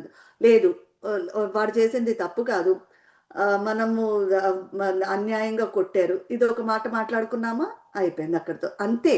మనము ఆ జరిగిన సంఘటనకి మనమే ఒక కన్క్లూజన్ ఇచ్చేసుకుంటాము, మనమే డిబేట్ చేసుకుంటాం, మనమే ఒక కన్క్లూజన్ ఇచ్చేసుకుంటాం, అక్కడతోటి దాన్ని ఆపేస్తాం, అంతే. తిరిగి దీన్ని వేరే వాళ్ళతో మాట్లాడాలి, సమాజాన్ని ప్రశ్నించాలి, గవర్నమెంట్ని ప్రశ్నించాలి అనే విషయాన్ని, దానికి ఎవరైతే బాధ్యులో వాళ్ళని ప్రశ్నించాలి. ఆ బాధ్యులని ఎవరైతే ఆ ఇన్సిడెంట్ జరిగిన దానికి బాధ్యత వహించారో వాళ్ళ మీద చర్యలు తీసుకునేలాగా మనం మాట్లాడాలి అనే విషయంతో మనకు సంబంధమే లేదు. మనకు కావాల్సింది దొరికిందా, మనము అవును మనకు ఆ విషయం తెలిసింది, మనం దాని గురించి మాట్లాడేసుకున్నాము, ఎస్ వీఆర్ సక్సీడ్, మనము సమాజం గురించి తెలిసేసుకుంటున్నాం, మనం అంతా మాట్లాడేసుకుంటున్నాం, అయిపోయింది, వెరీ గుడ్, వెల్ డన్, మన జీవితం బాగా బతికేస్తున్నాం, అంతే. అదర్వైజ్ మిగతాదంతా ఓకే, నువ్వు మన పని మనం చేసుకుంటున్నావు, అందులో నేను నిజాయితీగానే ఉన్నాను, సో నేనేం తప్పు చేయట్లేదు కదా, నేను బాగున్నాను కదా, నేను బాగా బతుకుతున్నాను కదా, దట్స్ ఇట్, అయిపోయింది. మనం పని చేసుకుంటున్నాం, మనం కావాల్సిన ఎంటర్టైన్మెంట్ వచ్చేసింది, ఒక సానుభూతో ఒక కోపం వ్యక్తం చేసేసాము, అది మన పరిధిలోనే వ్యక్తం చేసేసాము, అక్కడతోటి మన జీవితం ఫుల్ఫిల్ అయిపోయింది, మనం హాయిగా బతికేస్తున్నాం, మనం చాలా వెల్ బీయింగ్ అంటే మనం చాలా అద్భుతంగా బతుకుతున్నాము అనే ఒక ఫీలింగ్ వచ్చేసింది. ఇదే కదా మనకు కావాల్సింది. మన జీవితంలో ఇంతకన్నా ఏం సాధిస్తాము? ఇది మనుషుల్లోకి ప్రస్తుతము మనుషులుగా మనం ఆలోచిస్తున్న పద్ధతి. ఇది ఇది మనకి స్వతహాగా వచ్చింది కాదు. ఇది ఒక కండిషనింగ్, ఇది ఒక పొలిటికల్ కండిషనింగ్. పొలిటికల్ యూనివర్స్లో ఆ క్లోజింగ్ కండిషనింగ్ మనల్ని ఒక పొలిటికల్ యూనివర్స్ ఈ రకంగా కండిషనింగ్ చేసేసింది. ఈ రకంగా ఒక పరిధిలోని మనల్ని బంధించేసింది. ఈ ఆలోచనల జైల్లోని మనల్ని పెట్టేసింది. అందులోంచి ఒక్క అడుగు కూడా ముందుకు వేయలేము. మనకి అసలు ఖాళీయే లేదంటారు ఈయనైతే. హెర్బర్ట్ మార్క్యూస్ ఏమంటారంటే, ఎంత కరెక్ట్గా చెప్తారంటే ఆయన, అసలు చదువుతుంటే నాకైతే అరే కదా అనిపించేసింది. నాకు ఎన్నిసార్లు అయితే అవును కదా, అవును కదా, ఎన్నిసార్లు అనుకున్నానో నేను ప్రతి లైన్కి ఎస్ నిజం కదా అనుకున్నాం. కానీ నేను మళ్ళీ ఇప్పుడు ఈ క్లోజింగ్ జైలు ఏదైతే ఉందో అందులో నేను కూడా ఒక పార్ట్ని. నన్ను నేనేం వెనక్కి పక్కన పెట్టుకుని నేనేదో ప్రశ్నిస్తున్నానని చెప్పట్లే. నాతో కలిపి అందరం అలాగే ఉన్నాము. అది నేను చెప్తున్నది. మనం అంతలాగా కండిషనింగ్ అయిపోయాము. ఇంతే.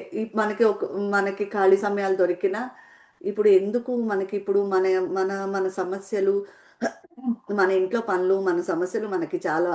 అవతల వాళ్ళ గురించి మనం పట్టించుకుని ఏం చేస్తాం? సమాజం గురించి పట్టించుకుని ఏం చేస్తాం?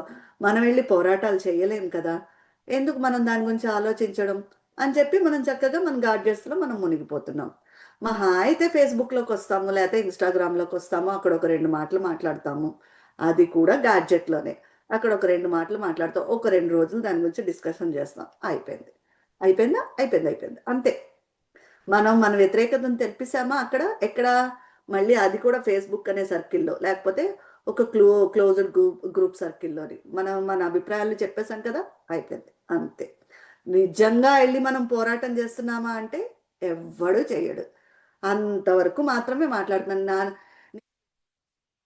నేనేమి ప్రభుత్వం చేస్తున్న అన్ని విషయాలని నేనేం ఒప్పేసుకోవటం లేదు. అవును, ఒప్పుకోవట్లేదు. కానీ దానికి సంబంధించి నువ్వేం చేసావు? నీ వ్యతిరేకతను ఎలా తెలియజేసావు? ఎక్కడ తెలియజేసావు? అది కూడా ఇంపార్టెంట్ కదా. నువ్వు అంత పై స్థాయిలో వాళ్ళకి తెలిసేటట్టు నువ్వేం చెయ్యవు. నీ పరిధిలో, నీ కన్వీనియన్స్లోని నీకు ఎంతవరకు అపాయం ఎక్కడ జరగదు అని నీకు అనిపిస్తుందో అక్కడ వరకు మాత్రమే మాట్లాడతావు. ఆ తర్వాత ఒక్క అంటే అడుగు కూడా కాదు, వేలు కూడా ఇలా మోపం అనమాట. అంత కన్వీనియంట్ జీవితాలకి మనం అలవాటు పడిపోయాం. చెప్పా కదా ఇందాకలా, సౌకర్యవంతమైన బానిసలుగా మారిపోయాము. నిజంగానే మనం బానిసత్వంలోనే బతుకుతున్నాం. ఒక విషయం గురించి మనం మాట్లాడలేనప్పుడు, ఒక విషయం గురించి మనము పోరాటం చేయలేనప్పుడు దాన్ని బానిసత్వం అనే అనాలి. ఆయన కరెక్ట్ మాట యూజ్ చేశారు మార్క్యూస్ గారు. అంటే ఇప్పుడు నువ్వు నన్ను బానిస అంటావా అని నా మీద కోపం తెచ్చేసుకుంటే, లేకపోతే మార్క్యూస్ మీద కోపం తెచ్చేసుకుంటే ఎవరు ఏం చెయ్యలేరు. కానీ దట్ దట్ మనం యాక్సెప్ట్ చేయాల్సిన ట్రూత్ ఏంటంటే అది నిజం. మనము ఒక రకం సౌకర్యవంతమైన బానిసత్వంగా మారిపోయాము. ఈ పొలిటికల్ యూనివర్స్ ఏదైతే ఉందో అది మనల్ని అలా మార్చేసింది. దాన్ని మనము అట్లీస్ట్ యాక్సెప్ట్ చేస్తే ఆ తర్వాత దాంట్లోంచి మనం బయటకు ఏమైనా పడగలమేమో తర్వాత ఆలోచించవచ్చు. ముందు దాన్ని మనిషి, ఇంక్లూడింగ్ మీ, మనిషి దాన్ని యాక్సెప్ట్ చేయడానికి కూడా రెడీగా లేడు. అది అంతలాగా మనము కండిషనింగ్ అయిపోయాము.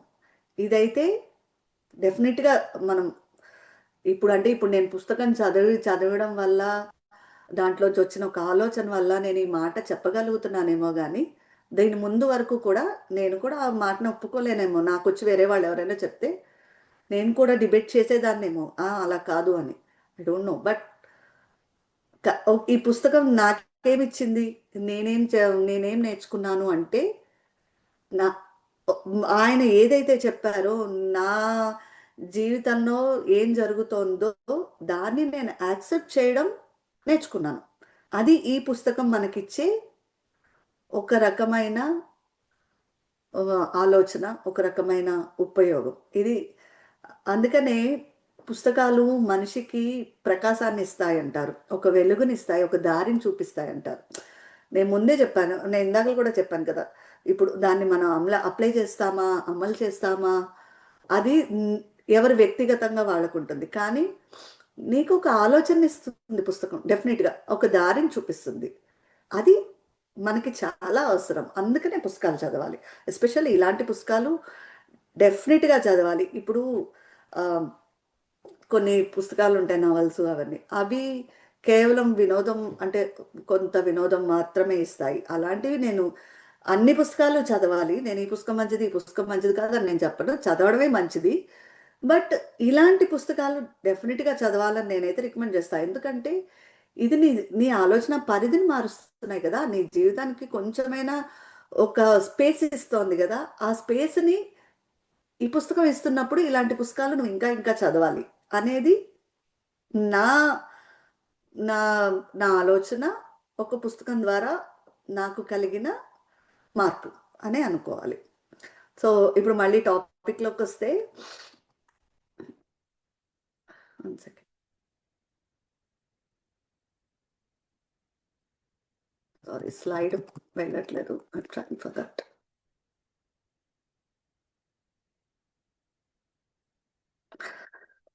సో యా, ఇప్పుడు మళ్ళీ టాపిక్లోకి వస్తే, సమానత్వ భ్రమ. నేను ఆయన ఇవన్నీ ఇంగ్లీష్లో పాయింట్ వైజ్గా రాశారు, అంటే చాలా ఇదిగా రాశారు. నేను కావాలని ఏమంటారు, నా సౌకర్యం కోసం, అగైన్ ఇక్కడ కూడా నా సౌకర్యాన్ని నేను చూసుకున్నాను, నా సౌకర్యం కోసం నేను అన్నిటినీ తెలుగులో మార్చుకుని నా భాషలో నేను రాసుకున్నా. సో ఈ సమానత్వ భ్రమ, దీన్ని ఏమంటారంటే ఈక్వాలిటీ. ఇప్పుడు ఒక, అంటే ఎప్పుడూ సమాజం ఎలా ఉంటుంది అంటే, ప్రపంచం కానీ దేశం కానీ సమాజం కానీ స్థాయిలు ఎలా ఉంటాయి అంటే, కొన్ని కులం బట్టి ఉంటాయి, కొన్ని మతం బట్టి ఉంటాయి, మేజర్గా డబ్బుని బట్టి స్థాయిలు నిర్ణయం. మీరు రాజుల కాలంలో చేసిన ఏంటది శూద్ర వైశ్య రాజులు బ్రాహ్మణులు వీటిని కూడా పెట్టుకోండి, లేకపోతే ఇప్పుడు వస్తున్న స్థాయిలు కూడా మీరు వేటిని చూసినా కూడా చదువు డబ్బు, చదువు తక్కువ డబ్బు ఎక్కువ, ఈ రెండింటిని కలిపి ఈ డబ్బు మెయిన్ పాత్ర పోషిస్తుంది. దాన్ని బట్టి స్థాయిలు నిర్ణయిస్తారు. ఇప్పుడు నీకు కాస్త డబ్బున్నది అంటే నువ్వు మిడిల్ క్లాస్ అప్పర్ మిడిల్ క్లాస్లో ఉన్నావు అంటే నువ్వు బాగానే ఉన్నావు. అంతకు మించి వెళ్ళావు అంటే యూఆర్ వెరీ గుడ్. ఇంకా అంతకు మించి వెళ్ళావు అంటే యూఆర్ టూ గుడ్. అలా లేదు, నువ్వు ఇంకా దాని దగ్గర డబ్బులు లేవు, నువ్వు మామూలు ఒక చిన్న పని చేసుకుని బతుకుతున్నావు అంటే నువ్వు లోవర్ క్లాస్లో ఉన్నావు. ఇది క్లాసిఫికేషన్ మనకి ఇప్పుడు దేశంలో కానీ ఎక్కడైనా, నాట్ ఓన్లీ ఇండియాలోనే కాదు, అమెరికాలో అయినా యూరోప్లో అయినా కూడా ఇదే క్లాసిఫికేషన్ నడుస్తుంది. దీన్ని బట్టే మనుషుల అంతస్తులు, వాళ్ళ మధ్య ఉన్న డిఫరెన్సెస్ కూడా నిర్ణయిస్తోంది. ఓకే, అయితే పొలిటికల్గా ఈ రాజకీయం ఏం చేసిందంటే, రాను ఈ క్లాసిఫికేషను ఇప్పుడు ఉంది, ఇప్పుడు కూడా చాలా ఉన్నది. ఇప్పుడు కూడా రోడ్డు మీద తిండి లేక పని లేక బాధపడుతున్న వాళ్ళు ఉన్నారు. కొన్ని తరాలు తిన్నా తరగని ధనవంతులు ఉన్నారు. మన ఇండియా ఇదే చూస్తే 14% రిచ్ పీపుల్ ఉన్నారు, 86%, నాకు ఎగ్జాక్ట్గా నెంబర్లు గుర్తులే, బట్ కొంచెం అలా గుర్తున్నది. మన ఎసెన్స్ గ్రూప్లోనే చూసాను ఆ మెసేజ్ కూడా. సో 14% ఆర్ 13% రిచ్ పీపుల్, మిగతా వాళ్ళందరూ వాళ్ళ దగ్గర పేదవాళ్ళు, పేదరికంలో ఉన్నారు అని. అంటే లోని మధ్యతరగతి వాళ్ళు, అప్పర్ మిడిల్ క్లాస్ వాళ్ళు, లోవర్ క్లాస్ వాళ్ళు, ఇంకా లోవర్ క్లాస్ వాళ్ళు అందరూ ఉన్నారు. ఈ 13-14%లో ఎవరు ఉన్నారంటే అదానీలు, అంబానీలు, వీళ్ళు మాత్రం ఉంటారనమాట. సో ఇప్పుడు ఇందులో ఈ 86% కూడా మళ్ళీ స్టేజెస్ ఉంటాయి. వీడి దగ్గర కొంచెం డబ్బున్న వాళ్ళు లోవర్ క్లాసు, మరి కొంచెం డబ్బున్న వాళ్ళు upper lower class, middle class, upper middle class, ఇలా. సో ఇప్పుడు వీళ్ళని ఎవరు ఏం చేయరు, వీళ్ళు ఇలాగే ఉంటారు, ఎన్నేళ్ళైనా వీళ్ళు ఇలాగే ఉంటారు, వాళ్ళ డబ్బులు వాళ్ళు అలా సంపాదిస్తూనే పోతుంటారు. ఇప్పుడు ఈ రాజకీయం, ఈ గవర్నమెంటో రాజకీయమో ఏదైతే ఉన్నదో అది ఏం చేయాలంటే, ఈ 86% సంథింగ్ 80% ఎవరో ఉన్నారు కదా, వాళ్ళ మధ్య ఏవైతే తేడాలు ఎక్కువగా కనిపిస్తున్నాయో వాటిని బయటికి కచ్చకుండా మసిపూసి మారేడుకాయ చేయాలి. ఇది గవర్నమెంట్స్ చేసే అత్యంత పెద్ద పని. ఇది ఎవ్రీ గవర్నమెంట్, యుఎస్లో గవర్నమెంట్ చేస్తుంది, యూరోప్లో గవర్నమెంట్ ఇదే చేస్తుంది, ఇండియాలో గవర్నమెంట్ చేస్తుంది. ఒక్కొక్కరు ఒక్కొక్క పద్ధతిలో చేస్తారు, ఒక్కొక్కరు ఒక్కొక్క చోట ఒక్కొక్క రకంగా కనిపిస్తుంది మనకి. కానీ ఈ ఈ మసిపూసి మారేడుకాయ చేయడం ఏదైతే ఉన్నదో అన్ని చోట్ల జరుగుతుంది. ఇప్పుడు ఏంటంటే ఈ టెక్నాలజీని మనుషుల్లోకి ఇచ్చేశారు. ఓకే, అది కాకుండా సౌకర్యాలను కూడా మనుషుల్లోకి చొప్పించేశారు. ఇంతకు ముందు పేదవాడు ఒక రకమైన బట్టలు వేసుకుంటే కంపెనీ యజమాని ఒక రకంగా వేసుకునేవాడు, లేకపోతే ఒక డబ్బున్నవాడు ఒక రకంగా మిడిల్ క్లాస్ వాడు ఒక రకంగా వేసుకుంటాడు బట్టలు, వ్యవసాయం చేసేవాడు ఒక రకంగా వేసుకుంటాడు, ఇంకో పని చేసేవాడు ఇంకో రకం, అలా ఉండేది. కానీ ఇప్పుడు చాలా మట్టుకు నా మొత్తం అన్నాను నేను, చాలా మట్టుకు అందరూ ఒకే రకంగా బట్టలు వేసుకుంటున్నారు. ఒకవేళ పని చేసేటప్పుడు కాకపోయినా మిగతా సమయంలో మాత్రం అందరూ ఒకే రకమైన బట్టలు వేసుకుంటున్నారు. ఇది వెరీ వెల్ అండ్ గుడ్, ఇది చాలా మంచి విషయం, నేను దీన్ని డినై చేయను. కానీ మార్క్యూస్ ఏమంటారంటే ఇది ఒక భ్రమ. మన చుట్టూ మనకి పాలిటిక్స్, ప్రభుత్వము, వ్యవస్థ, రాజకీయాలు మనుషులకి కలిగించిన స్టేటస్ సింబల్స్ అనే ఒక భ్రమ. ఇప్పుడు అందరూ బట్టలు వేసుకోవడం మంచి విషయమే, ఓకే, చిన్న పని చేసుకునేవాడు కూడా మంచి విషయమే. కానీ నేను బట్టలు వేసుకుంటున్నాను కదా, యజమానిలాగే నేను బట్టలు వేసుకుంటున్నాను కదా, ఇప్పుడు వాడికి నాకు ఏంటి తేడా, వాడు నేను ఒకలాగే ఉన్నాము అని అనుకోవడం ఎంతవరకు కరెక్ట్ కాదు కదా. ఇప్పుడు వాడి దగ్గర చాలా ఎక్కువ డబ్బులు ఉంటాయి, నీ దగ్గర అంత డబ్బులు లేవు, మరి నీకు ఆ తేడా ఎందుకు కనిపించట్లేదు? కేవలం బట్టలు వేసుకోవడం వల్లనో, లేకపోతే ఒక ఫోన్ వాడడం వల్ల, నీ ఇంట్లో టీవీ వాడింట్లో టీవీ ఉండడం వల్ల నువ్వు వాడు ఒకలా ఎలా అయిపోతారు? డెఫినెట్గా అవ్వరు. కానీ ఇప్పుడు అంటే మన చుట్టూ ఉన్న సమాజం మన చుట్టూ ఒక మాయ పొరని ఎలా కప్పేసింది అంటే ఈ స్టేటస్ సింబల్సే మనిషి జీవన ప్రమాణాలు. ఇవి ఉంటే వాడు బతుకుతున్నట్టే. దానికోసం వాడు ఏం కష్టపడుతున్నాడు అన్నది వాడికి, ఆ యజమాని అన్న వాడికి అవి ఈజీగా వచ్చేస్తాయి. వీడికి చాలా కష్టపడితేనే వస్తాయి, కానీ వస్తున్నాయి కదా, అంతే. వస్తున్నాయా లేదా అన్నదే, నువ్వు ఎంత కష్టపడుతున్నావు, వాడికి ఎంత ఈజీగా వస్తున్నది అవన్నీ తర్వాత. వాళ్ళు ఏం చేస్తున్నారంటే నీకు అవి వాటిని వెనక్కి పెట్టి దీన్ని ఒక పెద్ద అద్దంలోని నీకు ఇవి రెండింటిని ఇలా చూపిస్తున్నారు. నీకు ఫోన్ ఉంది, వాడికి ఫోన్ ఉంది, నీకు అదే ఏమంటారు, అదే ఫోన్ ఉంది, యాపిల్ ఫోన్ ఉంది, వాడి దగ్గర అదే యాపిల్ ఫోన్ ఉంది. సో మీ ఇద్దరు సేమ్, నువ్వు అంతే. నీకు కావాల్సింది నీకు వచ్చింది కదా, నువ్వు దానికోసం నువ్వు ఎంత కష్టపడితే ఏంటి, వాడు ఎంత ఈజీగా వస్తాయేంటి, అది వదిలేయి, మీ ఇద్దరు సేమ్ ఉన్నారు అంతే. దీన్ని ఒక మాయ పొర అంటారు, స్టేటస్ సింబల్స్ అనే ఒక మాయ పొరలోని ఈ ప్రభుత్వం వ్యవస్థ మనల్ని నెట్టేసింది, అందులోని పడేసింది, అందులోనే ఉండిపోయి మనం కూడా అంతే. నేను మొదటి నుంచి చెప్తున్నా కదా, అది మనల్ని ఎలా ఆలోచించాలని మనం అనుకుంటున్నదో రాజకీయం కానీ, వ్యవస్థ కానీ, ప్రభుత్వం కానీ, మనం అలాగే ఆలోచిస్తున్నాం అంతే. మనం దానికోసం ఎంత కష్టపడుతున్నాము, దాని వెనకాతల ఎన్ని అసమానతలు ఉన్నాయి, దాని వెనకాతల ఎన్ని అన్యాయాలు జరుగుతున్నాయి, ఇవన్నీ మనం ఆలోచించట్లేదు. వాడికి ఉందా, మనకుందా, వచ్చేసింది, మన జీవితం సాఫల్యం అయిపోయింది, మనం హాయిగా బతికేస్తున్నాము. దీనివల్ల వర్గ పోరాటం మాయం అయిపోయింది అంటారు ఆయన. ఈ వర్గ పోరాటం మాయం అయిపోతే ఏమవుతుంది, అసలు గొడవలు అన్నవే లేదు, ప్రశ్నించడం అన్నదే మాయమైపోతుంది. అందరం అన్ని రకాల వస్తువులు వాడుతున్నాం కదా, ఇంకెందుకు గొడవ అనే ఫీలింగ్ వచ్చేస్తుంది.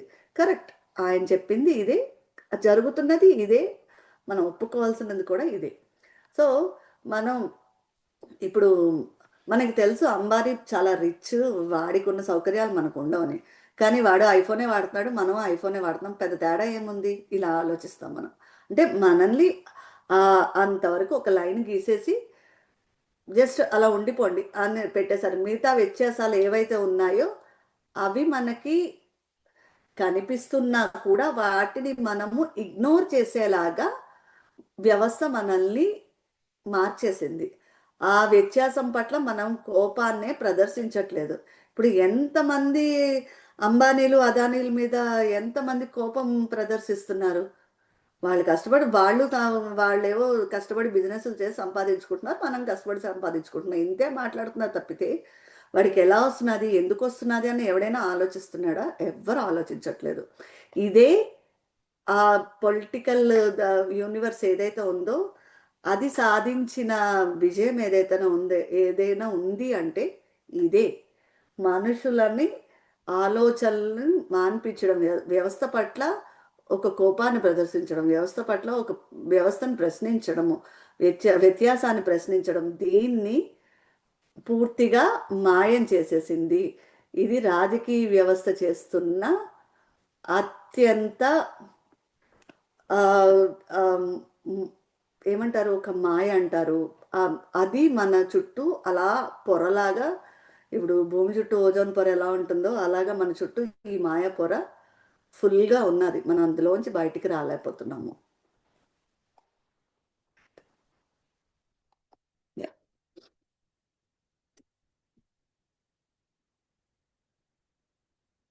ఇంకొకటి ఏమంటారంటే, మనము ఒక నియంతృత్వంలో ఉన్నాము. ఆయన చెప్పిన మెయిన్ పాయింట్ ఏంటంటే, రాజకీయాలు మనల్ని నియంత్రిస్తున్నాయి. మనం ఏమనుకుంటున్నాము, మనది ఇప్పుడు ప్రజాస్వామ్య పాలన, నియంతృత్వాలు ఎప్పుడో పోయాయి, రాజులతోటే అవన్నీ పోయాయి. సో ఇప్పుడు మనకి ఏం లేదు, మనం మనకు కావాల్సిన వాళ్ళకి ఓటేసుకుంటున్నాము, మనం ఎన్నుకున్న నాయకులే మనల్ని పాలిస్తున్నారు, మన చేతిలోనే అంతా ఉన్నది, మనం చాలా ఏంటది అభివృద్ధి చెందిపోయాము, ప్రజా మనకి ప్రజాస్వామ్యం వెళ్ళి విరిసేస్తోంది మన చుట్టూరాను అని మనం అనుకుంటున్నాం. కానీ మార్క్యూస్ ఏమంటారంటే, ప్రజాస్వామ్యం లేదు, ఏం లేదు, అవన్నీ ఉత్త నాటకాలే, మనం ఒక సున్నితమైన నియంతృత్వంలో ఉన్నాం. ఒకప్పుడు రాజులు ఏం చేసేవారు,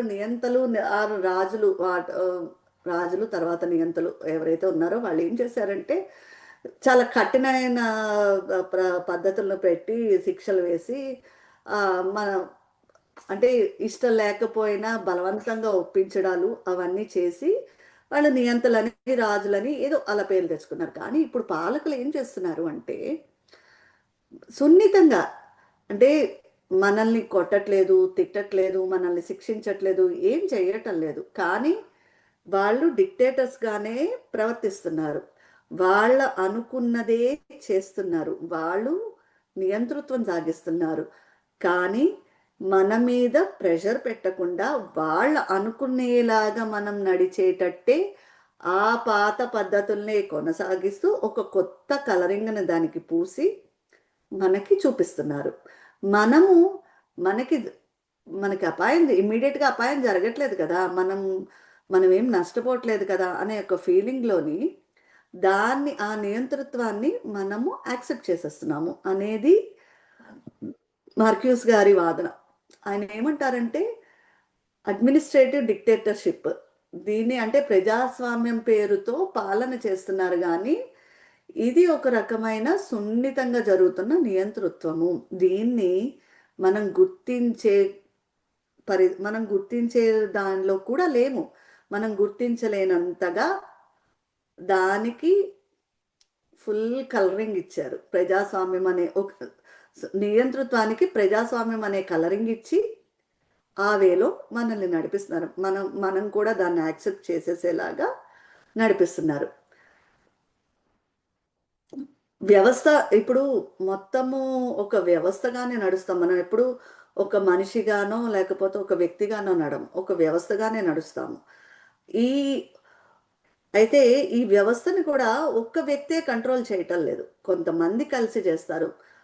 అలాగే కొన్ని విషయాలు కలిసి చేస్తున్నాయి. ఆయన ఏమంటారంటే, టెక్నాలజీ, మార్కెట్, బ్యూరోక్రసీ, ఈ మూడు కలిపి వ్యవస్థని కంట్రోల్ చేస్తోంది అని అంటారు. ఇవన్నీ కలిపే మనల్ని ఒక దారిలో నడిపిస్తున్నాయి. బ్యూరోక్రసీ, మార్కెట్, సాంకేతిక, నేను ముందే చెప్పాను, ఇవన్నీ ఒకదానికొకటి ఇంటర్లింక్ అయి నడుస్తున్నాయి. దేన్ని ఇప్పుడు ఈ టెక్నాలజీ ఇంతలా అభివృద్ధి చెందడం కానీ లేకపోతే ఇంకేదో కానీ, ఇవన్నీ రాజకీయాలతోటి సంబంధం లేకుండా నడుస్తున్న విషయాలు అయితే ఖచ్చితంగా కావు. ఇవన్నీ ఒకదానితో ఒకటి ఇంటర్లింక్ అయ్యి ఎవరైతే మనల్ని నడిపించాలనుకుంటున్నారో మనల్ని ఒక రాజకీయం ఏదైతే మనల్ని ఈ సమాజాన్ని ఈ దేశాన్ని నడిపిస్తుందో, యూనివర్స్ని నడిపిస్తుందో, ఇవన్నీ కలిసే పనిచేస్తున్నాయి. ఆ రాజకీయము, ఈ మార్కెటింగ్, ఈ బ్యూరోక్రసీ, సాంకేతికత, వీళ్ళ టెక్నాలజీ, వీటన్నిటితో కలిపే మనల్ని నడిపిస్తోంది. దీంట్లో నుంచి ఆయన ఏమంటారంటే, మనం ఇందాకటి నుంచి నేను చెప్తున్న పాయింటే, అంటే రకరకాలుగా ఒకటే పాయింట్ రకరకాలుగా వివరించడానికి ప్రయత్నించారు. దాన్ని మనం వ్యతిరేకంగా వెళ్ళాలనుకున్నా కూడా వెళ్ళలేనంతగా మనల్ని ఇందులోకి ఇరికించేశారు అని చెప్తున్నారు. ఇంకొకటి ఏం చెప్తున్నారంటే, ఈ ఈ ఇరికించడంలోని మనిషిగా మిగలటం లేదు, ఒక లెక్కగా మారిపోయాడు అంటున్నారు. అంటే ఇప్పుడు నువ్వు ఒక కంపెనీలో పనిచేస్తున్నావంటే, నువ్వు దానికి ఆ కంపెనీ అభివృద్ధికి సంబంధించి నువ్వు ఎంత ప్రోడక్ట్ ఇవ్వగలవు, నువ్వెంత ప్రోడక్ట్ ద్వారా నువ్వెంత సంపాదించగలవు, లేదా అంటే అంతే, ఎంత సంపాదించగలవు, దానికి వాడు నీకు ఇంత కొంత పే చేస్తాడు. ఇది ఏమవుతుందంటే, దీనివల్ల మనిషి ఒక సంఖ్యగాను ఒక వినియోగదారుడుగాను మారిపోయాడు అని అంటున్నారు.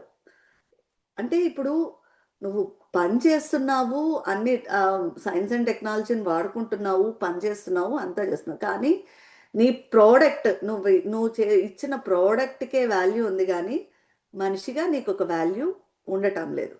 అది నీ ప్రోడక్ట్కి వాల్యూ వస్తే నీకు గుర్తింపు వచ్చినట్టే అనుకుంటున్నావు తప్పితే, మనిషిగా నీకేం వాల్యూ ఉన్నది అన్నది నువ్వు కూడా మర్చిపోయావు.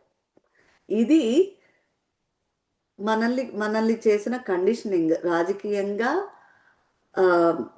టెక్నాలజీస్ కానీ, మార్కెటింగ్ కానీ, వాట్ ఎవర్, మనల్ని ఇంతలాగా మార్చేసాయి. అంటే మనం ఏదైతే పనిని ప్రొడక్ట్ చేస్తున్నామో అది మాత్రమే వాల్యుబుల్ అయింది. ఆ విషయం మాత్రమే. మనిషిగా నీకు వాల్యూ లేదు. నీ వల్ల ప్రయోజనం ఉంటేనే నీకు విలువ, లేకపోతే నీకు విలువే లేదు. ఇప్పుడు నేను అంటే దీనికి ఉదాహరణగా నన్ను నేనే చెప్పుకుంటా. లైక్ నేను ఇప్పుడు తెలుగు ఎంఫిల్ చేశాను. సో ఇప్పుడున్న సమాజంలోని నా చుట్టూరానే చాలామంది ఏం మాట్లాడతారంటే, తెలుగు ఎంఫిల్ చేసి నువ్వేం సాధిస్తావు, నీ వల్ల దేశానికి ఏం ఉపయోగం, నీ నుంచి ఏం నేర్చుకుంటున్నారు, నీ వల్ల ఒక కంపెనీకో ఆర్ అదర్వైజ్ వాట్ ఎవర్, ఏంటి తెలుగు వల్ల ఏమొస్తుంది అంటే, ఇప్పుడు మనిషిగా నాకు వాల్యూ లేదు, నేను ఎందుకు చదువుకున్నానో దానికి వాల్యూ లేదు, నేను చదువుకున్న వల్ల, నా చదువు వల్ల నేనేమిస్తున్నానో దానికే వాల్యూ. ఇప్పుడు నేను తెలుగు వల్ల, ఇప్పుడు లైక్ సాఫ్ట్వేర్ ఇంజనీర్ లాగో, లేకపోతే ఒక డాక్టర్ లాగో, లేకపోతే ఇంకొక ఏదో పెద్ద ఉద్యోగస్తుడిలాగా నేను చదువుకున్న తెలుగుతో ఇవ్వలేను కాబట్టి నేనేం కాదు, అంతే, నాకు వాల్యూ లేదు. మనిషిగా నేనేం ఆలోచిస్తాను, నాకేం విలువలు ఉన్నాయి, నేను ఎందుకు చదువుకున్నాను అసలు. ఇప్పుడు నేను తెలుగు చదువుకున్నానంటే దేనికోసం చదువుకున్నానని ఒక్కడు అడిగిన పాపాను పోలేదు. ఇది అంటే అడిగిన వాళ్ళు కూడా ఉన్నారు, కానీ ఈ రకంగా నన్ను ప్రశ్నించిన వాళ్ళ తెలుగా ఎందుకు చదువుకున్నావు, ఏం ఉపయోగం దాని వలన, ఇదే మాట నన్ను కొన్ని వందల మంది అడుగుంటారు ఖచ్చితంగా. ఇప్పుడు నేనేదో మీడియాలో జాబ్ చేస్తున్నాను కాబట్టి పర్వాలేదు, కానీ ఇదే ఒక తెలుగు టీచర్గానో లేకపోతే చేస్తుంటే ఇంకా నన్ను దిగజార్చేసారు ఖచ్చితంగా.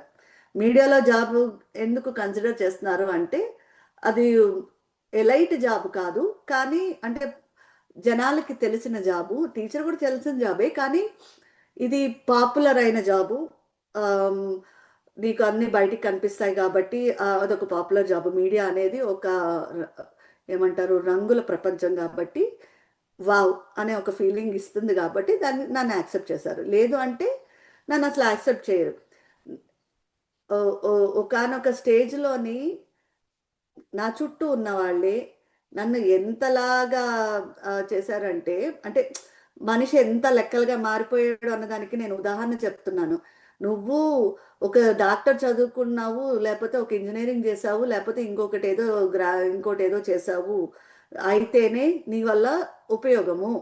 అప్పుడే నువ్వు మనిషివి, లేకపోతే నువ్వు మనిషివి కాదు. నువ్వు తెలుగు చదువుకుంటే దేశానికి కానీ సమాజానికి కానీ నీ వల్ల ఉపయోగం లేదు, కాబట్టి నువ్వు మనిషివి కాదు. ఇది వ్యవస్థ ఎలా మారుతుంది, వ్యవస్థ ఎలా ఆలోచిస్తోంది, రాజకీయాలు కానీ సమాజం కానీ ప్రభుత్వాలు కానీ మనల్ని ఎలా మార్చేసాయి అన్నదానికి నా జీవితమే నేనే ఒక పెద్ద ఉదాహరణ.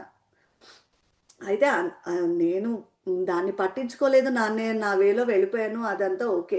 కానీ దాన్ని పట్టించుకుంటే ఏమవుతుందో అనేది వేరే కదా. ఓకే, ఇది ఒక స్టిల్ నేను పట్టించుకోకపోయినా నాకు ఒక రకమైన ఫీలింగ్ అయితే మాత్రం అంటే ఇప్పటికీ నాకు ఒక ఫీలింగ్ అయితే ఉంది. ఎందుకంటే నేను చదువుకున్న చదువుకి దానికి వాల్యూ లేకపోవడం వలన మార్కెట్లో కూడా దీనికి వాల్యూ లేదు. ఇప్పుడు సాఫ్ట్వేర్ ఇంజనీర్కి 2 లక్షలు వస్తే, నేను లెక్కల్లో చెప్తా, సాఫ్ట్వేర్ ఇంజనీర్కి 2 లక్షల జీతం ఉంటే నెలకి, తెలుగు చదువుకున్న నాకు 40,000 సంపాదించడం లేదా 30,000 సంపాదించడం చాలా కష్టం. ఇది ప్రాక్టికల్గా జరుగుతున్న విషయము. నేను ఎంత మీడియాలో ఉన్నా, ఎంత రంగుల ప్రపంచంలో ఉన్నా కూడా టీచర్కి అయితే 20,000 30,000 జీతాలు ఉంటాయి. ఇది కూడా గవర్నమెంట్ టీచర్లకైతే. ప్రైవేట్ టీచర్లకైతే అది కూడా ఉండదు. 10,000కి పనిచేస్తావా, 5,000కి పనిచేస్తావా అని అడిగిన వాళ్ళు కూడా ఉన్నారు. నాకు ఆ ఎక్స్పీరియన్సెస్ కూడా ఉన్నాయి. ఇప్పుడు మీడియాలోని 30,000 40,000 ఇవ్వడము చాలా పెద్ద విషయము. అదే కానీ నేను అవే 8 గంటలు పనిచేస్తాను, అవే 9 గంటలు పనిచేస్తాను, అంతే కష్టపడతాను. ఈ సాఫ్ట్వేర్ ఇంజనీరు, ఈ డాక్టర్ ఎంత కష్టపడుతున్నాడో అంతా కష్టపడతాను. కానీ వీడి జీతం 2 లక్షలు, వీడి జీతం 40,000. అంటే మనిషి చదువుకున్న దాన్ని బట్టో లేకపోతే మనిషిని ఎంత లెక్కల్లా మార్చేశారు అనేది ఈ తేడాలు చూస్తే మనకి బాగా అర్థమవుతుందన్నమాట. నువ్వు చదువుకి అసలు వాల్యూ లేదు. ఫస్ట్ ఆఫ్ ఆల్ నువ్వెందుకు చదువుకుంటున్నావు అనేది మనిషి ఎప్పుడో మర్చిపోయాడు. అది ఫర్ షూర్. వాడు ఏం చదువుకున్నా సరే, వాడు పిహెచ్డి చేసినా చేయనివ్వండి, పోస్ట్ డాక్ చేయనివ్వండి, వాట్ ఎవర్ చేయనివ్వండి, ఎంత పెద్ద చదువు చదివినా కూడా వాడు ఎందుకు చదువుకున్నాడో వాడికే తెలియకుండా అయిపోయింది. చదువుకోవడం ఉద్యోగం కోసం, ఉద్యోగము డబ్బులు సంపాదించడం కోసం, డబ్బులు సంపాదించడం వస్తువులు కొనుక్కోవడం కోసము, తన పరిధిలో తను హాయిగా బతకడం కోసం. ఇంతే మనిషి, ఇంతే ఆలోచిస్తున్నాడు, ఇంతే బతుకుతున్నాడు, అంతే. అంతేగాని మనం చదువుకున్న చదువు మనకి జ్ఞానం ఇస్తుంది, మనం బాగా బతకడానికి ఉపయోగపడుతుంది, దాని ద్వారా మనం ఏవైనా ఎన్నో చేయొచ్చు అనే ఆలోచననే బుర్రలోంచి తీసేశాడు. అందుకనే నేను తెలుగు చదువుకున్నాను అనేసరికల్లా ప్రతివాడు ఉన్నవాడు ఏం సాధిస్తావు, దాంతో దేనికి ఉపయోగపడుతుంది అడిగే క్వశ్చన్ ఇంతే ఇది. అండ్ నా మార్కెట్ వాల్యూ కూడా తక్కువ, వాళ్ళది ఇంత ఉంటే నాది ఇంత ఉంటుంది అలా. సో ఇది మనిషి లెక్కగా మారడం ఎలా ఉంటుంది అనేది ఇది ప్రాక్టికల్గా జరుగుతున్న ఇది. నేనే పెద్ద ఉదాహరణ. అంటే నేను దాన్ని బాగా వివరించగలనని నేను ఆపాదించుకుని నేను చెప్తున్నాను. సో ఇది మనిషి లెక్కగా మారడం. ఇది కూడా అంతా అదే చెప్తున్నా కదా, ఆ టెక్నాలజీలు, ఆ పొలిటికల్ రాజకీయ వ్యవస్థ, ఇదంతా సమాజం మార్పు, ఇదంతా ఒక పద్ధతి ప్రకారము కొన్ని ఏళ్ళుగా మనల్ని గ్రూమింగ్ చేశారు. ఇప్పుడు పెట్స్, ఇంట్లో పెట్స్ మనం ఎలా గ్రూమ్ చేస్తే అవి అలాగే పెరుగుతాయి. మనం కూర్చుంటాయి, అక్కడికి వెళ్ళొద్దంటే అక్కడికి వెళ్ళవు, ఇంట్లోనే ఉండంటే ఇంట్లో ఉంటాయి. ఇంట్లో చదువుతున్న పెట్స్ మాత్రమే చెప్తున్నాను. సో ఆ పెట్స్ లాగా మనం అయిపోయాము. వాళ్ళు ఇలాగే ఆలోచించాలంటే ఇలాగే ఆలోచిస్తాము, ఇలాగే మాట్లాడాలంటే ఇలాగే మాట్లాడతాము. ఇది రాజకీయంగా మనకి జరుగుతున్న అన్యాయమే. ఖచ్చితంగా ఇది అన్యాయమే, కానీ అన్యాయం అని కూడా చెప్పడానికి లేని పరిస్థితి. ఓకే, అది మన ఈ వ్యవస్థకు ఉపయోగపడితేనే దానికి విలువ ఉంటుంది, లేకపోతే లేదు. ఇంకొకటి విమర్శ. నిరసనలు, విప్లవాలు, వ్యతిరేకత, విమర్శ, వీటన్నిటికీ అర్థాలు మారిపోయాయి. ఈ రోజుల్లోని విమర్శ అనేది ఏమైపోతుందంటే, ఎందుకు విమర్శిస్తున్నామో తెలియదు, దేనికోసం చేస్తున్నామో తెలియదు, ఏం విమర్శించాలనుకుంటున్నామో తెలియదు. చేసిన దాన్నైనా మనం సవ్యంగా చేస్తున్నామంటే అది ఉండదు. ఏదో ఒకటి మాట్లాడాలి, మనం ఒక వ్యతిరేకత చూపించాలి, దాన్ని కరెక్ట్గా చూపిస్తున్నామా లేదా కూడా మనం ఆలోచించాం, వ్యతిరేకత చూపించేయాలి అంతే. ఆ విమర్శ లేకపోతే ఆ వ్యతిరేకత ఒక సరైన పద్ధతిలో వెళ్తోందా, అవతల వాళ్ళు దాన్ని సరిగ్గా తీసుకుంటున్నారా, ఏమీ ఉండదు. మీరు మీకు ఫేస్బుక్లోకి వెళ్తే ఇలాంటివి కొల్లలు కనిపిస్తాయి. రోజులోని కొన్ని వందల పోస్టులైనా ఇలాంటి వాటికి ఉదాహరణలుగా చూపించవచ్చు, అలా ఉంటుంది. అంటే ఇప్పుడు నేను ఎందుకు ఫేస్బుక్ అంటున్నానంటే, మనుషులు డైరెక్ట్గా మాట్లాడుకోవడం మానేశారు. ఇప్పుడు ఏం మాట్లాడాలన్నా కూడా ఫేస్బుక్, లేకపోతే ఇంకెక్కడో ఇన్స్టాగ్రామ్, లేకపోతే ఇంకో ఏంటది ఎక్స్లోను, లేకపోతే లింక్డ్ఇన్, ఇలాంటి వాటిల్లోనే మాట్లాడుకుంటున్నారు, అక్కడే చర్చించుకుంటున్నారు. డైరెక్ట్గా మనుషులు మాట్లాడుకుంటున్నప్పుడు ఇలాంటి చర్చలే రావు, మీరు అబ్జర్వ్ చేస్తే. మనుషులు డైరెక్ట్గా మాట్లాడుకుంటే సినిమాల గురించి, లేకపోతే ఇంకేదో కంఫర్టబుల్ వాటి గురించి, వీటి గురించి మాట్లాడుకుంటారు. పాలిటిక్స్ గురించి కూడా మాట్లాడుకుంటారు, కానీ ఆ పరిధిలో ఉండిపోయి వాళ్ళు మనకు చూపిస్తున్న పాలిటిక్స్ గురించి మాత్రమే మాట్లాడుకుంటారు, అంతే. ఓకే, ఇప్పుడు ఈ వ్యతిరేకతలు, విమర్శలు, నిరసనలు ఇవన్నీ ఏమై ఉన్నాయంటే ఈ ఈ దీంట్లోని పరిమితం అయిపోయి, ఫేస్బుక్లకి వాటికి పరిమితం అయిపోయి, యాపిల్లోకి పరిమితం అయిపోయి. సో అక్కడ కూడా ఏం చేస్తున్నారు, అక్కడ కూడా విమర్శని అమ్ముకుంటున్నారు అంటారు మార్క్యూస్. ఎంతలా అమ్ముకుంటున్నారంటే, ఇప్పుడు నువ్వు ఏదైనా ఒక దాని గురించి వ్యతిరేకంగా మాట్లాడినా కూడా అది నీకు ఎంత పేరు తీసుకొస్తుంది, లేకపోతే నీకు ఇంకే రకంగానో నీకు అది ఎంత ఉపయోగపడుతుంది అనే ఆలోచించే చేస్తున్నారు తప్పితే, నిజంగా మనం దాన్ని విమర్శిస్తున్నామా, నిజంగా మనకి దాని మీద కోపం ఉందా, నిజంగా మనం దాన్ని వ్యతిరేకంగా అంటే కరెక్ట్ వేలోని చేస్తున్నామా అనేది ఎవరికి స్పృహే ఉండట్లేదు. ఇప్పుడు ఒక సినిమా గురించే తీసుకోండి, మాట్లాడుతున్నారు, ఒక సినిమా బాగుందని బాగాలేదని మాట్లాడుతున్నారు, కానీ దాన్ని కరెక్ట్గా అనలైజ్ చేస్తున్నారా, ఎవ్వరు చేయరు. ఏవో 4 పాయింట్లు చెప్తారు, తిరిగి ఇంకొకరు ఎవరైనా ప్రశ్నిస్తే వ్యక్తుల మీదకి వెళ్ళిపోతుంది తప్పితే, దాడి అంటే నీ విమర్శలు వ్యక్తుల మీదకి వెళ్ళిపోతున్నాయి తప్పితే, నువ్వు ఏదైతే మాట్లాడుకుంటున్నావో ఆ మాట్లాడుకోవాలన్న విషయం గురించి ఉండటం లేదు. ఇది చాలా జరుగుతోంది ఈ మధ్య. సో వ్యవస్థ ఏం చేస్తోందంటే ఈ విమర్శల్ని, నిరసనల్ని కూడా ఒక వస్తువులు అమ్మేసుకుంటుంది. ఇప్పుడు ఈ ఫేస్బుక్లో ఇవన్నీ జరగడము ఎవరికి లాభము, మెటా వాడికి లాభము. వాడు దాన్ని క్యాష్ చేసుకుంటున్నాడు, ఈ మొత్తం అంతటిని మనల్ని దాంట్లోకి తోసేసి వాడు క్యాష్ చేసుకుంటున్నాడు. వాడు వ్యవస్థ, వాడు మనల్ని ఒక వస్తువులా అమ్మేసుకుని లాభం పొందేస్తున్నాడు వాడు. మనమేమో గొర్రెల్లాగా అందులో చిక్కుకుపోయి, నన్ను కూడా నేను అనుకుంటున్నాను, ఇది ఎవరిని నేను జడ్జి చేయట్లేదు, నన్నే గొర్రెని అనుకుంటున్నా. సో అందులో చిక్కుకుపోయి మనం అందులోనే పడి కొట్టుకుపోతున్నాము, అందులోనే అన్నీ చేస్తున్నాము, అక్కడే మాట్లాడుకుంటున్నాము, ఒకరినొకరు కొట్టేసుకుంటున్నాం తప్పితే అసలు విషయాన్ని మర్చిపోయి దాన్ని డైల్యూట్ చేసేస్తున్నాము. దానివల్ల అసలు ఏ ప్రభావం ఉండట్లేదు అనమాట. అది చర్చలకు మాత్రమే, నిజంగా ఇందాక కూడా ఇదే అన్నాను, చర్చలకు మాత్రమే పరిమితం అవుతుంది. ఫేస్బుక్లో నువ్వు చర్చిస్తే అక్కడి వరకే ఉంటుంది, అంతే. అది దాటి వెళ్ళట్లేదు. నీకు సమాజంలో ఎక్కడికి వెళ్తుంది, నువ్వు ఏ వ్యవస్థనైతే వ్యతిరేకిస్తున్నావో ఆ వ్యవస్థ దగ్గరికి నీ వాయిస్ వెళ్తుందా, వెళ్ళట్లా. ఇంకేం లాభం నువ్వు మాట్లాడి, ఇంకేం లాభం నువ్వు చర్చించి. ఇదంతా ఇదంతా కూడా ఒక 1 డైమెన్షనల్ అంటున్నారు. ఇది పొలిటికల్ గాను మనకి వచ్చిన ఆ 1 డైమెన్షనల్, అందులోని మనము ఉండిపోయి బయటికి రాకుండా రాజకీయము, వ్యవస్థ, దాన్ని నడిపిస్తున్న మనుషులు చాలా జాగ్రత్త పడుతున్నారు. వాళ్ళు దానికోసమే అహోరాత్రాలు ప్రయత్నిస్తున్నారు అనేది మార్క్యూస్ గారి వాదన, ఆవేదన. ఎలా అయినా తీసుకోవచ్చు మనం. అయితే ఆయన ఇది మార్పు, ఇది చెప్పి చివరిది మార్పు ఎలా వస్తున్నది అనేది కూడా ఆయన డిస్కస్ చేశారు. ఇదే చివరి పాయింట్. అయితే ఆయన మార్పు ఎలా వస్తుంది అని అంటే దానికి కూడా సొల్యూషన్ చెప్పారు. మార్పు రాదా అంటే వస్తుంది, మార్పును మనం తీసుకురావడం మనకి సాధ్యమే, మనం ప్రయత్నం చేస్తే డెఫినెట్గా సాధ్యమే.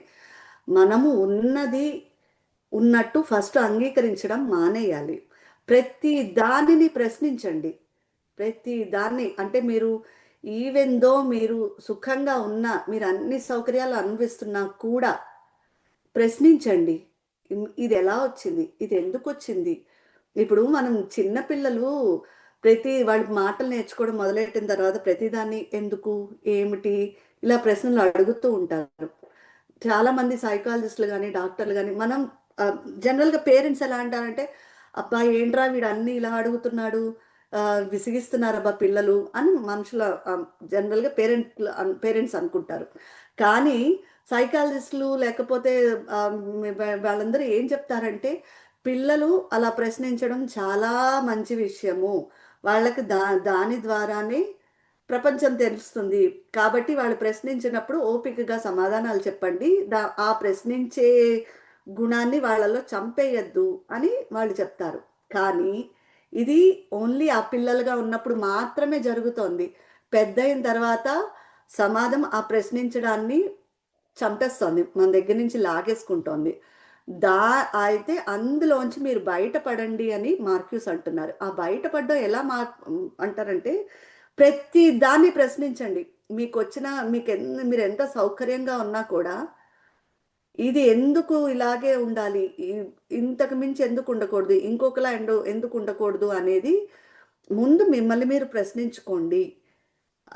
వ్యవస్థ ఎలా నడుస్తోంది, ఎవరికి అన్యాయం చేస్తోంది, అందరూ ఇప్పుడు నేనేమంటానంటే, middle class, upper middle class, లేకపోతే కొంచెం డబ్బులున్న వాళ్ళు ఎవరైనా సరే, వాళ్ళు వాళ్ళ చుట్టూ ఉన్న సౌకర్యాలు చూసి వాళ్ళు బాగా బతికేస్తున్నారు అని అనుకోకుండా అందరూ చేయండి అని నేనంట. కానీ ఆయన ఏమంటారంటే, నిరుద్యోగులు, పేదలు, సామాజికంగా వెనకబడివారు వాళ్ళు తిరస్కరించాలి. వాళ్ళు అట్టడుగునున్న వర్గాల వాళ్ళు బయటికి వచ్చి మాట్లాడాలి, వాళ్ళు ప్రశ్నించాలి. మేము ఇప్పుడున్న వ్యవస్థను మేము అంగీకరించము, దీన్ని బద్దలు కొట్టుకుని రండి, బయటికి వచ్చి మీరు ప్రశ్నించి మీరు నిరసనలు చేసినప్పుడే సమాజం మారుతుంది అని అంటారు. నేనైతే ఈ ఒక్క పాయింట్లోని నేను ఆయనతో కొంచెం విభేదిస్తున్నాను. ఏంటంటే, ఓన్లీ ఆ అట్టడుగునున్న వాళ్ళు, నిరుద్యోగులు, లేకపోతే వాళ్ళకి ఏమీ లేని వాళ్ళే ఇది ప్రశ్నించడం కన్నా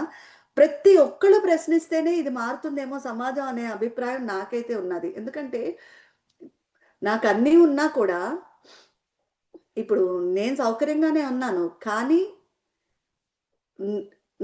నాకు కూడా దక్కని విషయాలు, నాకు కూడా అందని విషయాలు చాలా ఉన్నాయి. అది ఏంటి అన్నది ఆలోచించండి. అదేంటి అన్నది మిమ్మల్ని ముందు మీరు ప్రశ్నించుకోండి. మీ పరిధిలోంచి బయటకు వచ్చి మాట్లాడండి. ప్రతి ఒక్కళ్ళు ఇప్పుడు ఈ 14% ఎవరైతే ఉన్నారో వాళ్ళు ఖచ్చితంగా ఏం మాట్లాడరు. ఎందుకంటే వాళ్ళకి కావాల్సినవన్నీ దొరుకుతున్నాయి కాబట్టి. ఈ 80%, 86% ఎవరైతే ఉన్నారో వాళ్ళందరూ ప్రతి ఒక్కళ్ళు మాట్లాడాలి. ప్రతి ఒక్కళ్ళు మాట్లాడి, మాకు ఇది వద్దు, ఈ రకమైన సమాజం వద్దు, ఇంకొక రకమైన సమాజం కావాలి, ఇంకొక రకమైన వ్యవస్థ కావాలి, ఇంకొక రకమైన రాజకీయం కావాలి అని గట్టిగా మాట్లాడితేనే మార్పు వస్తుంది అని అంటున్నారు. మార్క్యూస్ సూచించిన ఏకైక మార్గం ఇదొక్కటే మార్గం. ప్రశ్నించడము, మనుషులు గోడలు బద్దలు కొట్టుకుని బయటకు రావడమే మార్గము, ఇంతకు మించి ఇంకొక మార్గం లేదు అని అంటున్నారు. నిజంగా చూస్తే ఇదొక్కటే మార్గము. కానీ ఇప్పుడు ఎంతమంది దీనికి రెడీగా ఉన్నారు, ఎంతమంది వస్తారు అన్నది మాత్రం పెద్ద క్వశ్చన్ మార్క్. సో ఇక్కడతో నేను ఈ రోజున closing of the political universe టాపిక్ని ముగిస్తున్నాను. ఇక మిగతాది మనం కలిసి డిస్కస్ చేసుకో